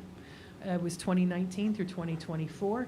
So we will be launching a new strategic plan, planning process this winter and spring, with the goal of having a new plan developed and approved by the board end of June, and then implementation next school year. So to that end, maybe when I wrap up the formal presentation, I would love to hear, I think I'd mentioned I was going to do it during new business, but since we're ending with strategic plan, maybe we could pause and just talk for a little bit about the last strategic planning process and see if the board has any feedback there as we plan ahead for selecting the consultant and process for the new plan. So we'll come back to that in a moment. But to finally wrap this out, in the cultural competence area, as we look to finish out the plan, a couple areas that we wanted to just be sure to touch this year. As I already mentioned, school culture coaches, they're being approved tonight, and we are going to be finalizing selection of a consultant to work with us That should be in the next couple of weeks, hopefully on either the agenda on the 27th for approval. We're down to the two providers that we're looking at, and a small group is going to be interviewing them and making a recommendation. Staff climate survey, we've already talked about. High school is looking to implement a student climate survey this year. The middle school has already done one, so looking to build something similar to that to help them continue to grow and evolve in their program, and again, to really find ways to make sure that all students are connected. And then another piece that was built in the original plan, which we may or may not get to, but it was really the last piece that we haven't gotten to yet, is an instructional materials resources rubric, just something to use to help evaluate resources as we bring, whether it's textbooks, I don't even know what else, online resources, just some of the different resources that we use throughout the year, library books, things like that, really mostly focusing on curricular instructional materials, just a simple rubric that we could use to think about a culturally competent lens as we're writing new curriculum and selecting new resources. So that's kind of more on a long-term horizon, but that is still on the list of things that we may look to do this year. Moving to authentic learning, Dr. Bowman may have already mentioned this in a prior meeting. This is one of the main focus, again, for this year is MTSS, so strengthening our MTSS. So establishing now a district-level MTSS committee to help us to continue to bring our practices and processes similarly, share best practices, set some common standards, and continue to evolve our work there. Continuing to look through our curriculum development process and implementation, assuring that we have tools to evaluate authentic learning. As I said earlier, we all know that learning is not just all about quantitative measures, it's about the qualitative as well, and having really thoughtful, well-designed, authentic assessment tools matched to the authentic learning experiences is critically important. So we're going to continue to deepen that work, and a lot of that work happens through Tri-States in particular as one example of that work. We've mentioned it before, bring it up again because it fits in here as well. We will be working with Michael Rettig. He's the scheduling consultant we brought in a few years ago. He's coming back. Originally was scheduled for December. It's gotten moved to January. But to take a look at just some tweaks to elementary master schedules potentially, and then start to brainstorm ideas for high school, middle school master schedules to see if our current structure matches our current learning goals, and if not, how we might look to evolve that in time. And finally, the last bullet is something that we actually just did last week, expand professional learning on the use of flexible furnishings. It was really great to see the teachers get to work with the educators from the Flexible Furnishings Company to really put theory into practice and help them just visualize how to use the furniture in all kinds of different ways. They said they'd spent hours trying to replicate certain configurations. Consultants came in 5 minutes because they know the furniture, they know the systems. Teacher says what they're looking for, what they want, and they know how to make it happen. It was great, though, to see the light bulbs go off, and so many of our elementary teachers tried those new approaches the next day. They were thrilled with the setup. Final area, final slide, the whole child. Avery mentioned this, we're looking to expand our branching minds. We do want to do a parent engagement session on MTSS this year. We'd wanted to do it last year, ran out of time, but we definitely want to bring that opportunity back this year as we focus so much on it. And continuing the expansion and focus on our social, emotional, and mental health programming. Again, Tracy worked with the administrative team on a gap analysis. She and Dr. Bowman met over the summer. So we're looking for what are the next steps there. Where do we need to start looking at building a stronger continuum to support our students' social and emotional health. So we presented this to the administrators and I believe to the staff at the beginning of this year, which is a few days ago. We really wanted to be clear, we do a lot. There's a tremendous amount of work that our faculty are doing, our staff, our administrators, and it can get overwhelming. We really tried to boil it down to what are the two big overriding things that is driving all we do, and it really came down to these two things, building that culture of belongingness through relationships, communication, attention to school culture. So culture of belongingness and building up our MTSS system. And balancing that with authentic assessment so that we're really getting a strong picture about where our kids are, what they need, and how to move them forward. That brings us to the end of this, and I know I've done a tremendous amount of talking tonight. So with that, I'm going to take a seat, but I would welcome questions from the board, and certainly then also want to transition to just spend a few minutes to get your feedback on what what you may, feedback on what you saw from the strategic planning documents that I shared from the past, and then any feedback for us to be thinking about as we move forward towards writing an RFP and selecting a consultant. Dr. Ham, while you're up there, can you just go back to the facilities slides? There's just one caught my eye. Yep, this one. The factors to consider. Next Yes. one. Next one, maybe. There you go. Presumably, one of the other factors on this long list is ADA compliance from building to building. Absolutely. Because Absolutely, I yes. think, Yes, for you're those of right. you who It's a good catch. have ever looked into why it takes a long time to make material improvements to schools. I'm not just talking about, cabinetry and light bulbs. I'm talking about infrastructure, things like central air conditioning in the older buildings. I think that, is it not fair to say that a lot of those material structural changes don't get approved by the state Yes. until the building is ADA compliant, and so that's Yes. part of the mix. Very well said. And that was our challenge in 2018, because we had, Colonial was ADA accessible, these two buildings were, the three elementaries were not. And as we considered options for renovating Hutchinson, that was one of the biggest factors, is you had to deal with the ADA, and that presented a variety of challenges, and then the cost escalated with those challenges. That was part of why we were able to, went towards the decision for the new building. With Prospect Hill, same situation. We needed to, they didn't have a double door entry, security entry, which the other buildings did. They were also tight for space, and were not ADA accessible. So that expansion enabled us to really, check those three boxes. Gave them extra space, gave them a more secure entrance, and gave them the ADA accessibility that was required, a 5-stop elevator to get to all the different levels of the building. So with Siwanoy, that's our challenge there, and I'm glad you raised that. We did, in our initial conceptual drawings of Siwanoy, to make it fully accessible, would need 2 elevators because of the split-level design. And in order to do that, you would actually lose other space. So it would be like elevators off, let's say, like the back side of the building, you'd be wiping out current bathrooms in some of the small classrooms. So what you lose, you have to then rebuild, so you'd need more expansion. So absolutely doable, but all that adds cost and complication. So those are exactly the kinds of things, and I think, I'm glad you said that, and I really should add this to the list, because I know the district's commitment, the board's commitment to accessibility and to inclusion. We want to be able to have schools that anybody can come to at any time. Any of our children can be in any of our schools, regardless of their mobility issues. So that is absolutely something I think that we'll be keeping in mind as well. There are pieces of Siwanoy that are accessible. I do want to make that clear too.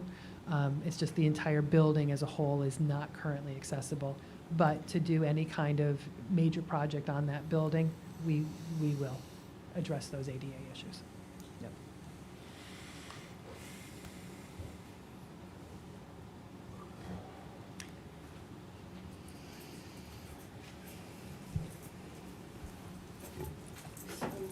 So really just the last piece, I know I shared with the board, shared the Google folder from the last strategic planning. It was incredibly overwhelming. I hope nobody sat and read through everything in there. That was not the intention.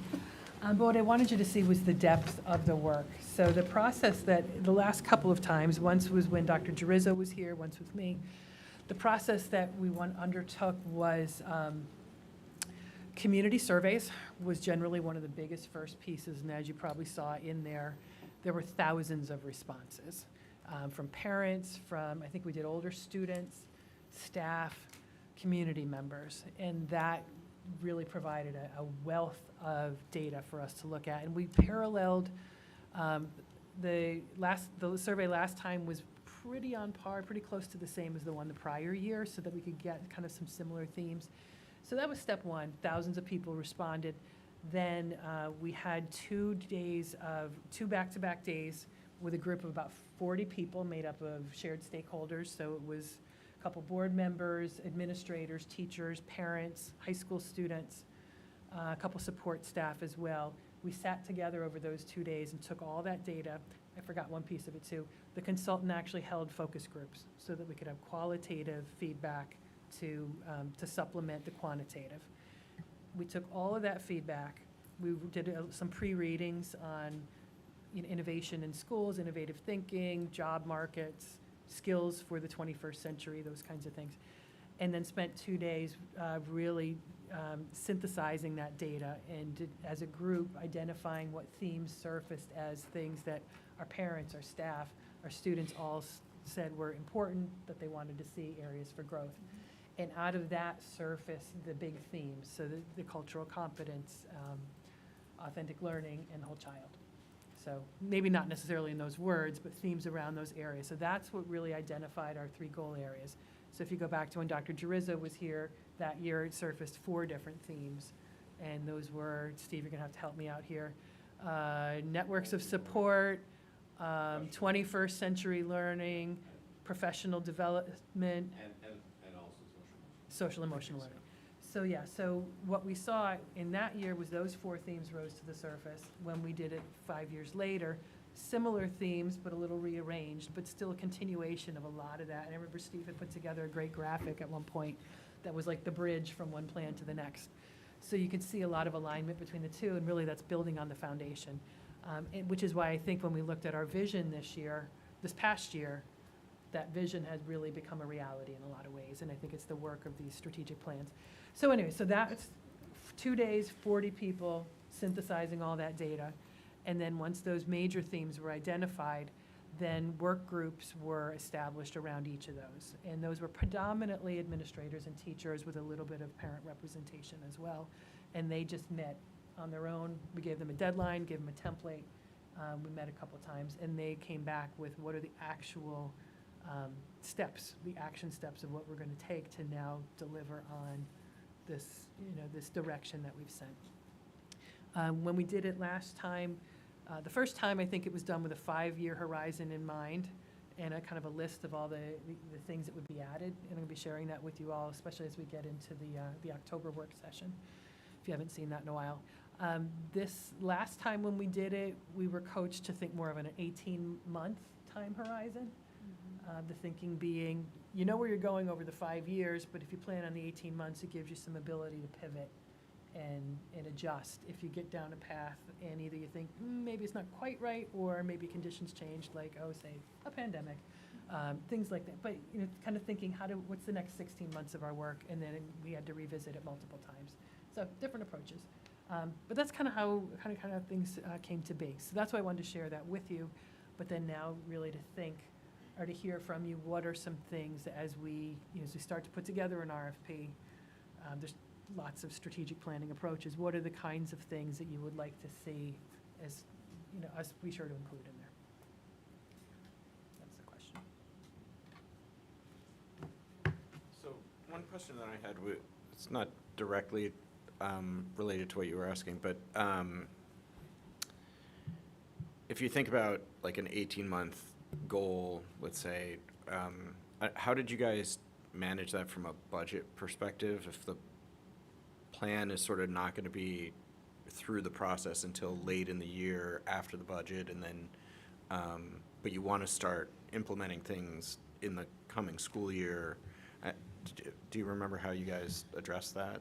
Did you have like a contingency in the budget for strategic plan No. focused items, or? No, actually we didn't. I think, and again, I'm going to turn to Steve to feel free to jump in on any of this. And I know Jim's not here, so Yeah. that's a little unfair so too. I think, when I look back at the prior plan, there was a lot more specific programmatic things, like building a FLES program, IB program at the middle school. There was like some really specific programmatic builds that would necessitate budgetary growth. The plan this past time around, I think, was a little bit more, I'm going to call it philosophical. It was aspirational vision. It didn't lay out specifically, we're going to hire a social worker for every grade level. It didn't. It just said that we were going to work to support the needs of the whole child. And it had some processes, I guess I would say, more in there, which then led us to things like the addition of social workers, the addition of the interventionists, as we wanted to strengthen intervention supports down from where we were in elementary down. So I guess I would say it wasn't as concrete in Right. that way. So each year, as it kind of, the year went around, we were talking programmatically internally. We start those programmatic conversations pretty much like now. By November, the Authentic Learning Committee is going to be honing in on any new courses, program changes, things like that, which would then lead us to potential staffing needs, resource needs, which we would then build into the budget. Right. So by the time we get to starting to construct, we know what we're foreseeing in the next year. Yeah, I think that based on my experience, like with the two different plans, I think Cheryl's correct in this, just assessing it, they were more programmatic, and it seemed like programmatic led to some people, Yeah, personnel right. additions in the first strategic plan. What was it, 2014 and 2019, right? So, and it was, outlined in bullets, if you just look back in some of our timelines and the history documents now. And it laid out like some within the first year we're focusing on, and then over the next few years. Even at things like, one-to-one technology. Yes. Mandarin, that was another. Yeah, Yep. exactly. Yeah. So it, and even there wasn't a lot of STEM science, computer science coursework back then, right? So that kind of grew out of that strategic plan as well. So, and then there were some glaring things, like we didn't have a psychologist in every elementary school, right? So, they're just definitely tied to personnel pieces to it. And I think the second plan I've been involved with it was more, I think, philosophical, but it led to some changes, right? And it would lead to maybe some personnel changes as well. But I think it was, based on my first 5 years, was much more of like, okay, we don't have this program. Who's teaching Mandarin, right? Yeah. I remember when you look at the historical headcount, when you look at the chart of like district headcount over time, the first strategic plan, the one, when did you say it was? 14 and 19. 14, there's like a pretty abrupt Yep. kind of like spike Yep. in headcount. In the second strategic plan, the one which is kind of, nearly up, there was over the course of the 3 or 4 years, there has been a sort of gradual growth in headcount, I guess, to support the things that are kind of more philosophical, but it was there nonetheless. It wasn't just this kind of dramatic kind of hockey stick. Yeah, it just kind was of different. over I mean, if you time. just think right off the bat, right? So school psychologists, three FLES teachers, and a Mandarin teacher, right? I'm just thinking like the first few years I was here. And Right, so even that- with IB, I know more language was added to sixth grade. Correct, we didn't have languages in sixth grade, full year, right, complementary program. So, I mean, that was kind of a difference, but again, the different ways to approach it, I just remember, there were the surveys. Like when I fell into the position, it was like, whoa, right, we have these surveys in the district and a lot of feedback, like it definitely wasn't a vacuum experience. It was something that were many people from the community wanted these experiences, and that's what drove it, right? So that was fascinating for me. And, I've also been involved in strategic planning in where I live, and there are just different ways to do it. And I valued the way it has been done here, because I think that it wasn't just necessarily a small committee, it did take a lot of input from different places. So I know that's my opinion, but I'm just saying that I've seen that in different ways. So I think that has been good. But there are different ways to actually look at it. And there's no, let's say, correct way you probably have to do it. But I just know this community, they like input, right? And rightfully so. Yeah. I'd say, so to your question, certainly we could allocate some money towards something. I think this is going to sound, I don't mean this to sound negative. It takes a long time to do things in public education. Yeah. So, even let's make up some, we were going to create a basket weaving strand in the high school. I'm just making something absurd up, obviously, but there would have to be a lot of planning. There would have to be look at curricular, what are the curricular needs? What are the programmatic needs? What are the certification needs? Where would this build in? Would it be something we phase in? Would it be something we send someone to train and come in? So there's a lot of that. There's a lot of lead time to doing anything new. So I think that's another piece of, even though we're strategic planning, we're coming to the plan in the spring of this year, the chances of implementing something major, new, and costly in September, based on a June strategic plan, Yeah. are just, they're relatively, Yeah. So do you think it'd be Yes. designed so that the execution actually begins in 25, 26? if it's something that's going to involve, I'd say, something really new, yeah. I think that's realistic, because agree. people need to be prepared. They need time to plan, time to Yes. learn, time to be trained. Build capacity, and there's, Exactly. And I don't want And to. do you guys, do you think that, sorry. No, please, please. Do you think that means for next time, would it make sense to do it like a year before the 5-year plan ended? So you could start implementing for the next, I mean, it's a little weird, but Certainly. it's sort of like if you were going to try and do it in a way that actually, like, otherwise you're really doing like I hear where you're like going with a Yeah. 4-year plan Yeah. over Yeah, you a know, 5-year but plan, but you like- start replanning yeah. in year 4. Yeah, I don't know. Yeah. No reason why we couldn't. Yeah, no, there isn't a reason why we couldn't.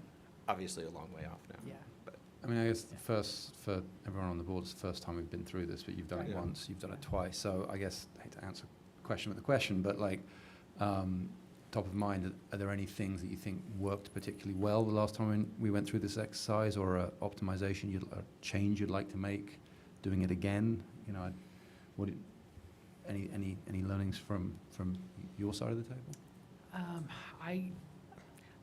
I think the broad involvement really was important. I know that Pelham community appreciates input, chance to have a voice and to hear their voice in it. So I think that the surveys, I think, were really helpful to get a really broad swath of input, because not everyone can take a couple days out of work and life to come spend in the school. So I think that was helpful. I do think the having some kind of stakeholder work groups like that was also helpful, because you could hear from people's perspectives. Parents would come and they would see data saying one thing, and the educators would see it the other way, and all of a sudden we'd all be like, oh my gosh, I never thought of it that way. So you built a lot of understanding and a lot of consensus through that process. I think that was helpful. The thing that I look back and what I would add this time around, I think, and especially after having spent so much time looking at the vision last year, I would maybe ask to spend some time on maybe looking at vision, mission, values, because we don't actually have that I can find a defined mission. We don't have defined values. We've got the vision, which is excellent, but we've discovered it's from 20 years ago. So I think there might be some value in maybe adding those Right. pieces. And I know sometimes those are just a binder in the shelf or a poster on the wall, but I think they can also be very important and very focusing. Yeah. So that's, I think, what I would add. And just one other question, sorry, Jackie, may I? Yeah, of This is obviously a big production. Is there money in the budget for third parties to help manage and? There is some. There is? Yeah. Because like doing the focus groups, ingesting all the data, synthesizing the data, that's like, that something tells me you don't have time to do that. So. Yeah, no, and I'm glad you meant, there was also some data analysis done by the consultants as well, like on academics, or academic outcomes, participation in advanced coursework, things like that. So there is money in the budget. I put it within my contractual lines. I put in the amount that was about what we spent in prior years. And mine's sort of related to your question. Did you like the way the workshops were facilitated? The one thing I noticed, even just in our goal setting, that's the one thing I've done twice on the board. There was, the difference was like night and day when you have somebody facilitating who brought something for us to react to, and, you know, so I didn't know if. Yeah. Jackie, that's a great question, because I was about to ask the same thing, like what was, if you noticed the difference in was it the same consultant? And if not, what were the differences? Well, I'll give you my, Yeah. I was there once, but Steve was there twice. It was the same consultant both times. I was Judy Wilson, who I think many of you have met. One of the most well-received consultants working with faculty and staff and parents that I've ever experienced. That was Yeah, I my mean, takeaway and if from you think about too. it, she worked in both plans. They don't look the same. Right. Right. and I was on the strategic plan back in my hometown district, and it looked it just didn't, it looked canned, you know, with their consultant. Right? It was just something that I was not impressed with as much. So, yes, I think it, Yeah. you know, And she, I and different recommend- ways of doing it, right? Yeah. And she, it just different, the plans were just different, and it's just interesting that it was Judy who Yeah. shepherded both. And I recommended her to numerous colleagues, and they can't say enough about the work that she's done. I'm seeing Tracy nod her head over there. We used her in my previous district, developing the strategic plan.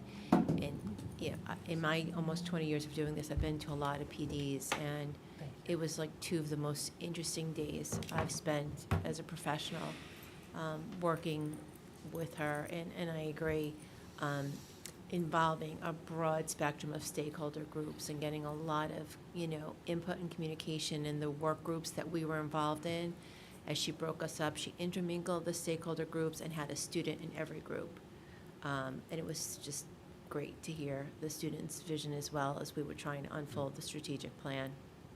So it was a very good experience. For what it's worth, I thought the outsiders who ran our board retreat were excellent, so Me too. maybe we could consider them as well as potential collaborators. And the only other thing I would say is my opinion, for what it's worth, is I think that while the concepts of the current strategic plan are admirable and, you know, I agree with them, I think there's a certain type of language that is used that, given how important it is to be able to communicate with all members of the community, particularly those for whom English is not their first language, phrases like cultural competency, I think, have a certain texture that, if you put it into Google Translate, you're not quite sure what you're going to get back. And it's a very sort of technical term, you know, Yeah. that we should be able to describe in plain language to Yeah. people. So Yeah, and I do remember in the prior plan, I think John Bryce was on the board at that point in time, and he was kind of he hated educational jargon. Right. Anything that could be I said simply technical. explained, that's a fair point. Yeah. Yeah, and again, I think kind of to Steve's point, you know, it's Judy or whoever it is, like, the district can shape the plan. Mhm. You know, it's not the consultant's plan, it's the district's plan. So I think, you know, we can be attuned to those kinds of things to make sure that it's plain language, layperson, understandable, and easily approachable, but visionary and important. Agreed. Yeah. Yep. And I think, given the fact that we are planning on involving the community, we are very different today than we were 5 years ago. I mean, just think about COVID, and now in our schools, we have English language learner at a higher rate than we did in the past. So I think that will come out in the type of language we use and what we're, as a community, going to come together and decide what is the best course of action for the next 5 years in the schools. And I do, Are there major categories or initiatives you're even thinking about now that would influence even the kind of consultant we'd want to bring in with certain expertise?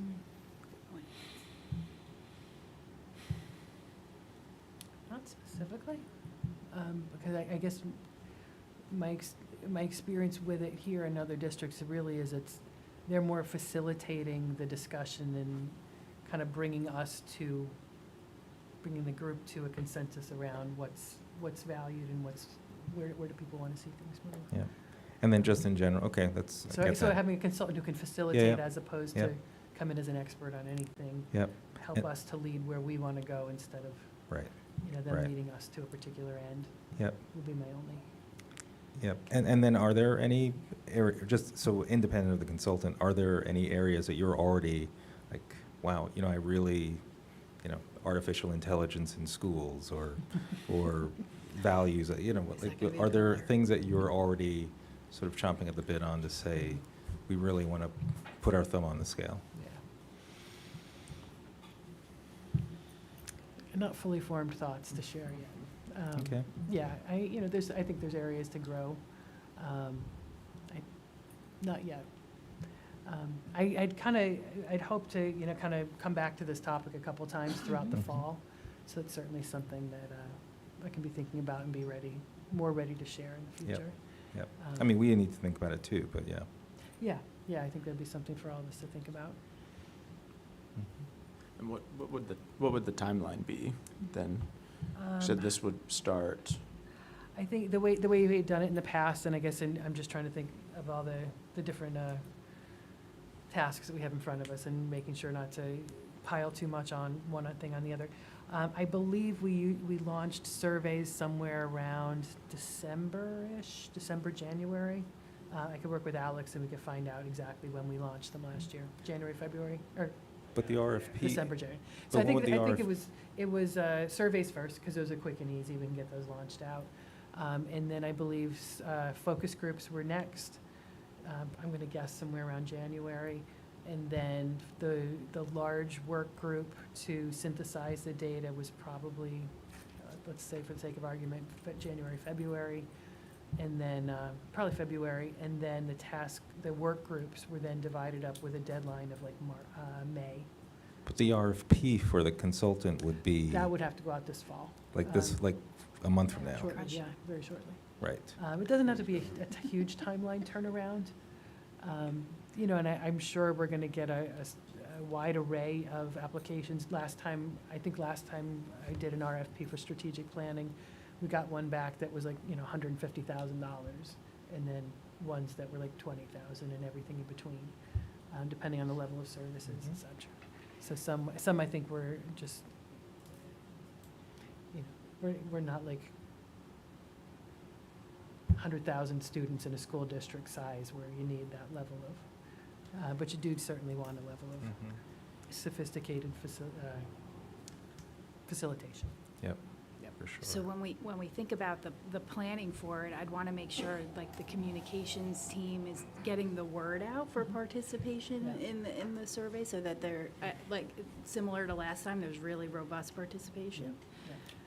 And to be honest, that's another reason why I'm thinking December, January, because if we launch the climate survey in October, we don't want to oversaturate with surveys. Surveys, yeah.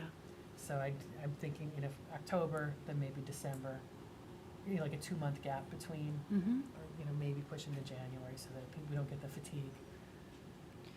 And you mentioned the surveys were similar between the Prior. 2014 and this one. Is there, I would like to make sure that they are sort of expansive enough to bring new ideas in, you know, new ideas in. So I realize we'll be building on previous plans, but, you know, maybe there is a different area of focus that comes to light. Social media looked very different in 2014. Yeah.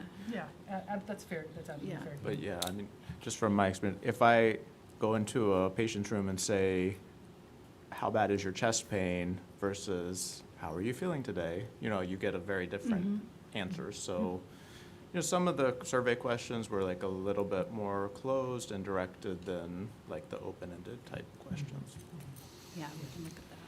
So yeah, the way you frame all the questions, I'm sure the topics in a focus group, you know, all of those things can really change the outcome. Absolutely.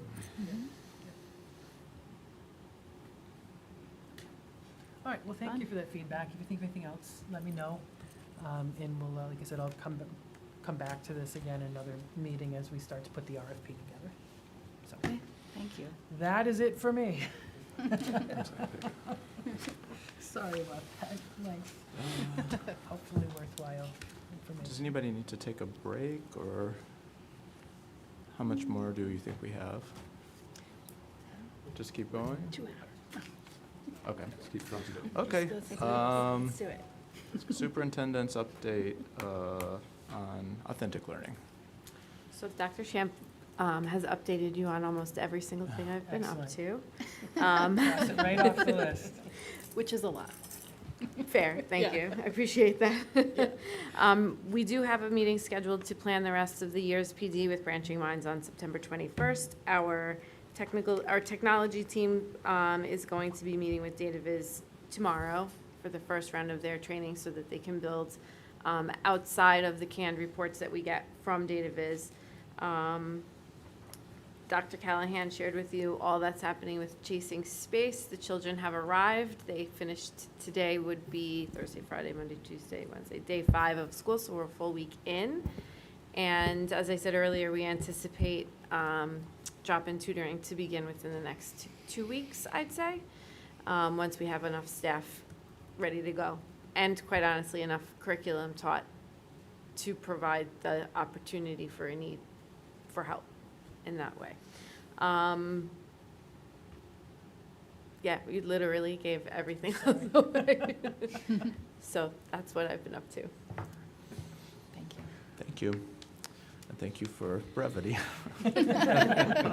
Pleasure.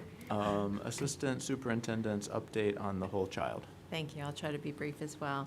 So just like the facilities, there's so much work that goes into preparing, getting ready for our buildings. The same thing happens with the teachers and the staff, and a lot goes on in superintendent conference days that I just wanted to share a little bit in my report. We did a lot of PD in a very short period of time. We had our psychologists, our special education teachers, and our service providers attend a PD session with our consulting neuropsychologists, sort of getting ready for the school year. We do a lot of evaluations. We get a lot of independent reports. So making sure that our staff was ready for the work that has to be done this year in relation to that. Even our special education monitors, they engage in our training with our district consultant, BCBA, our behaviorist, and prepares them to work with the students and just basically giving them sort of an overview on disabilities and student behaviors and things that they should anticipate with the students that they work with. I did want to mention one thing that Dr. Champ didn't mention on the facilities, but you also did at the board saw on the walkthrough our new FOL high school room, which was a long time in the making. That was actually the vision of Susan Lockhart, who was an interim 5 years ago or so, Dr. Champ, and she's actually since passed away. She passed away last year.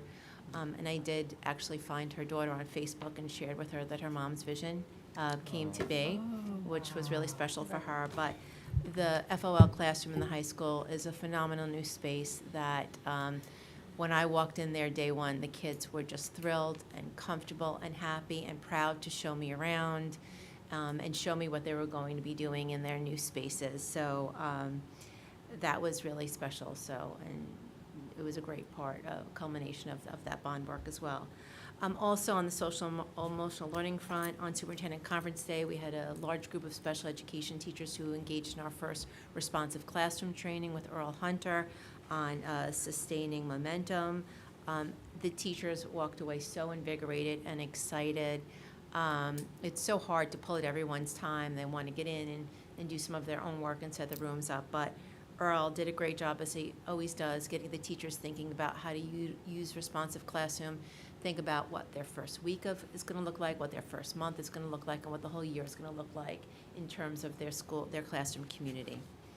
And also the psychologist met with our DBT consultant. So those first 2 days were so busy getting ready also for the start of school. I mentioned at the last board meeting, I won't go into it, our counseling department is extremely busy as the start of school. They're still dealing with a lot of adjusting of schedules, drop ads. Students will have the opportunity to do that through October in the high school. This next week, the staff will be pushing into the seniors and their English classes to talk about the college process. Senior college night is September 19th. Our college visits started this week. I mentioned they've set up already 77 visits through the fall. So this week and next, we've got Syracuse, Boston College, Vassar, Skidmore, Ohio State. So those are just some of the schools that are visiting. The PSATs will be October 11th. There's a communication coming out to parents and students shortly about signing up in the process, so look out for that. And then just quickly in the area of nursing, we did have a nurse that resigned at Hutchinson right before school started. So we had nurse interviews today, but luckily we have our nurse coordinator on staff who is stepping in and picking up and helping us get Hutch off to a good start. So we're not skipping a beat there. So, and that's it for me. Great, thank you very much. Okay, and next is The executive director's update on human resources and learning. That's a mouthful, isn't it?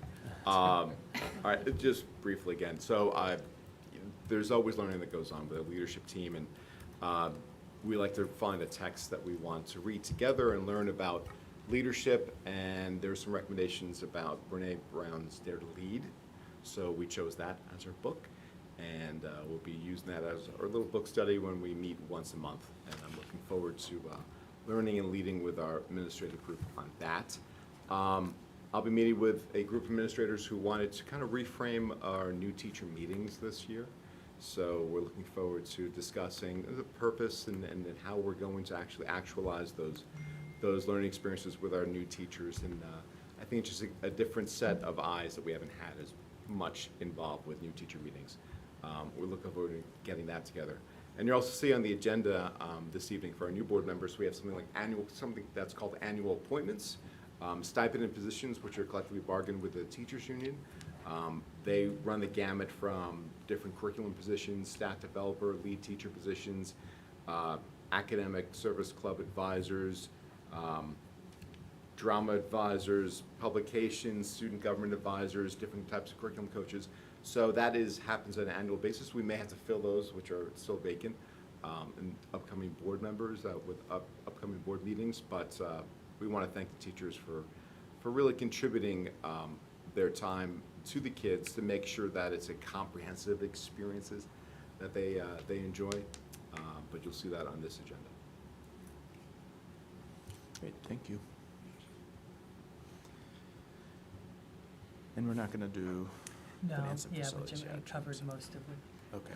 There's just a couple of, if there's any questions on the business portion, I'll do my best to handle those. Okay. I guess I would suggest we do 5.1 through 5.7 as a consent agenda. So I would accept a motion to approve those items. So moved. Second. And any comments or questions? I mean, is there anything that you think Jim, Jim would probably comment on the last two. So, and he may have, I can't remember if he had mentioned them last time. The adjusted based proportions, this is an annual vote that the board has to take to determine which of the base proportions to use for taxes. And generally, we've recommended, and the board has selected that which is more favorable to the homestead taxpayer. And that would be, in this case, the 2022 assessable base proportions, as opposed to the 2023 version, which was slightly higher. Right. And then, Dr. Chen? yes. I'm just noticed, if we could just briefly touch on the culture coach positions for every school, that we've have Sure. volunteers for them. Yes, absolutely. If you don't mind, let me do the 5.7 real Okay. quick. We'll do that motion, and then happy to, when we get to personnel, I will absolutely do that. So the 5.7 is the final bill from BOCES from last year, in its simplest form. Jim and I compared what did we budget compared to what this actually wound up being at the end of the day. This was about $150,000 higher overall from what was budgeted to what was actuals for BOCES charges from last year, which could be for any variety of things. It could be as simple as one or two special education placements that wound up being different than we anticipated, or some different services that were added after the fact. So given we're talking about a $5 million bill, $150,000 is not too far off. So those are the two biggest pieces. And I'm going to have to sign this? It's fun to sign the big ones. 5 million, wow. Yeah. Yeah, so those are the only two pieces I wanted to highlight there. Okay. I mean, I'm fine moving forward, but given the 5.6 is like establishing the tax base, and the second is, do you want to vote on through 5.5 and wait for the final two with Jim? Is there an urgency on the last two items? I do not know. I would guess there's some timeliness to them. I just don't know what that timeliness is. This is really a standard annual Is there a particular question or concern you have on it? No, just the size of those two items, but I'm comfortable moving forward. I will add with the BOCES bill that Jim's office reached out to get confirmation from the various offices involved to make sure that the charges were accurate. Right. So I feel confident that that bill is accurate. Yeah, the one with the homestead, I guess they need it by town board meeting for the 10th, October 10th. I think Jim October gave 10th. me a note Yeah, and to we go voted with. on this before, and we talk about it in Finance Committee. I believe so. Yeah. Let we me, do. I'll just read, Jim had given me a little paragraph to share on it. Town of Pelham Assessor has Right. requested that the school board select the adjusted base proportions for the 24-25 school taxes. The board has the option to select the 2022 or 2023 final assessment roll. In the past, the school has selected the roll, the board has selected the roll that has the least impact on the Mhm. homestead property owners, which is the residential homeowners. He's recommending that the board adopt the 2022 final assessment roll for the 24-25 school year taxes, Okay. Because it's lower. because it's lower and more favorable to the Yeah. homeowner. Yeah.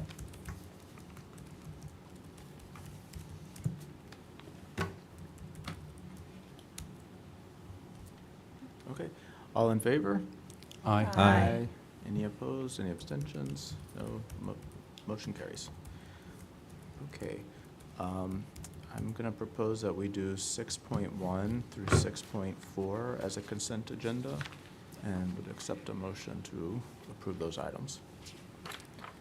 So moved. Second. And, And, just yeah, wanted to with answer Natalie's Natalie's question. question. Sure, yeah, as I mentioned in my opening report, we're excited to be appointing school culture coaches for every school. We did have teachers step forward at every school, so we're excited about that.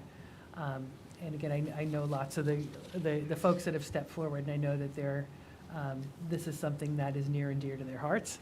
And I think the approach of getting to work alongside their principal, I think, is one that people responded well to. So we're looking forward to working with them and seeing what comes from it. So I do appreciate them, as I said, taking on this extra duty. It's going to give them a position of a little bit of an opportunity for some teacher leadership as they become help to work to develop their colleagues in this area.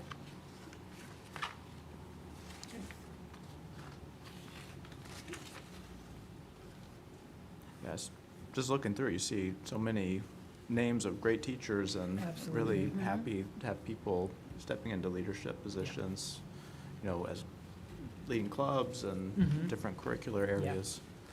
Yeah, that's one thing that's, I think, very typical of Pelham, is people are not just here for their classroom. They're, They're passionate, right? It's Very not much just beyond so. the classroom. Much, Right, it's yes. Working with children, yeah. so it's good to see. Yeah, and I forget in what context we were talking about it. I was maybe with our Pelham Together. Kids really love spending time with their teachers here, outside of the classroom, as well as inside the classroom. And I think it's mutual, and that's what you see here. And usually clubs are, the ideas are coming from the kids. Yeah. Yep.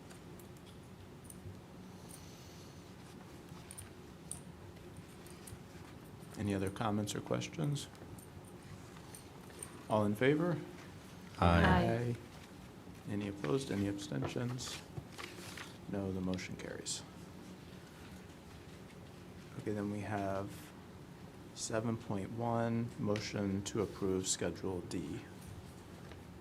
So I'll accept a motion to approve Schedule D. So moved. Second. All in favor? Aye. Aye. Any opposed, abstentions? No. I would accept a motion to do a consent agenda of 8.1 through 8.3. So moved. Second. These relate to the appointment of the new part-time special education chair that you approved on the personnel agenda. So this gives her authority then to serve on the various CSE, CPSE, and 504 committees. Okay. All in favor? Aye. Any opposed, abstentions? No. Okay. Any new business? No. And then I would accept a motion to adjourn the meeting. So moved. Second. Okay, all in favor? Aye. Aye. Nobody's opposed or abstaining. We need to find our closer. What's that? Thank you. Closer. Oh, I Oh, know. Thank you Uh, for, I know it was long.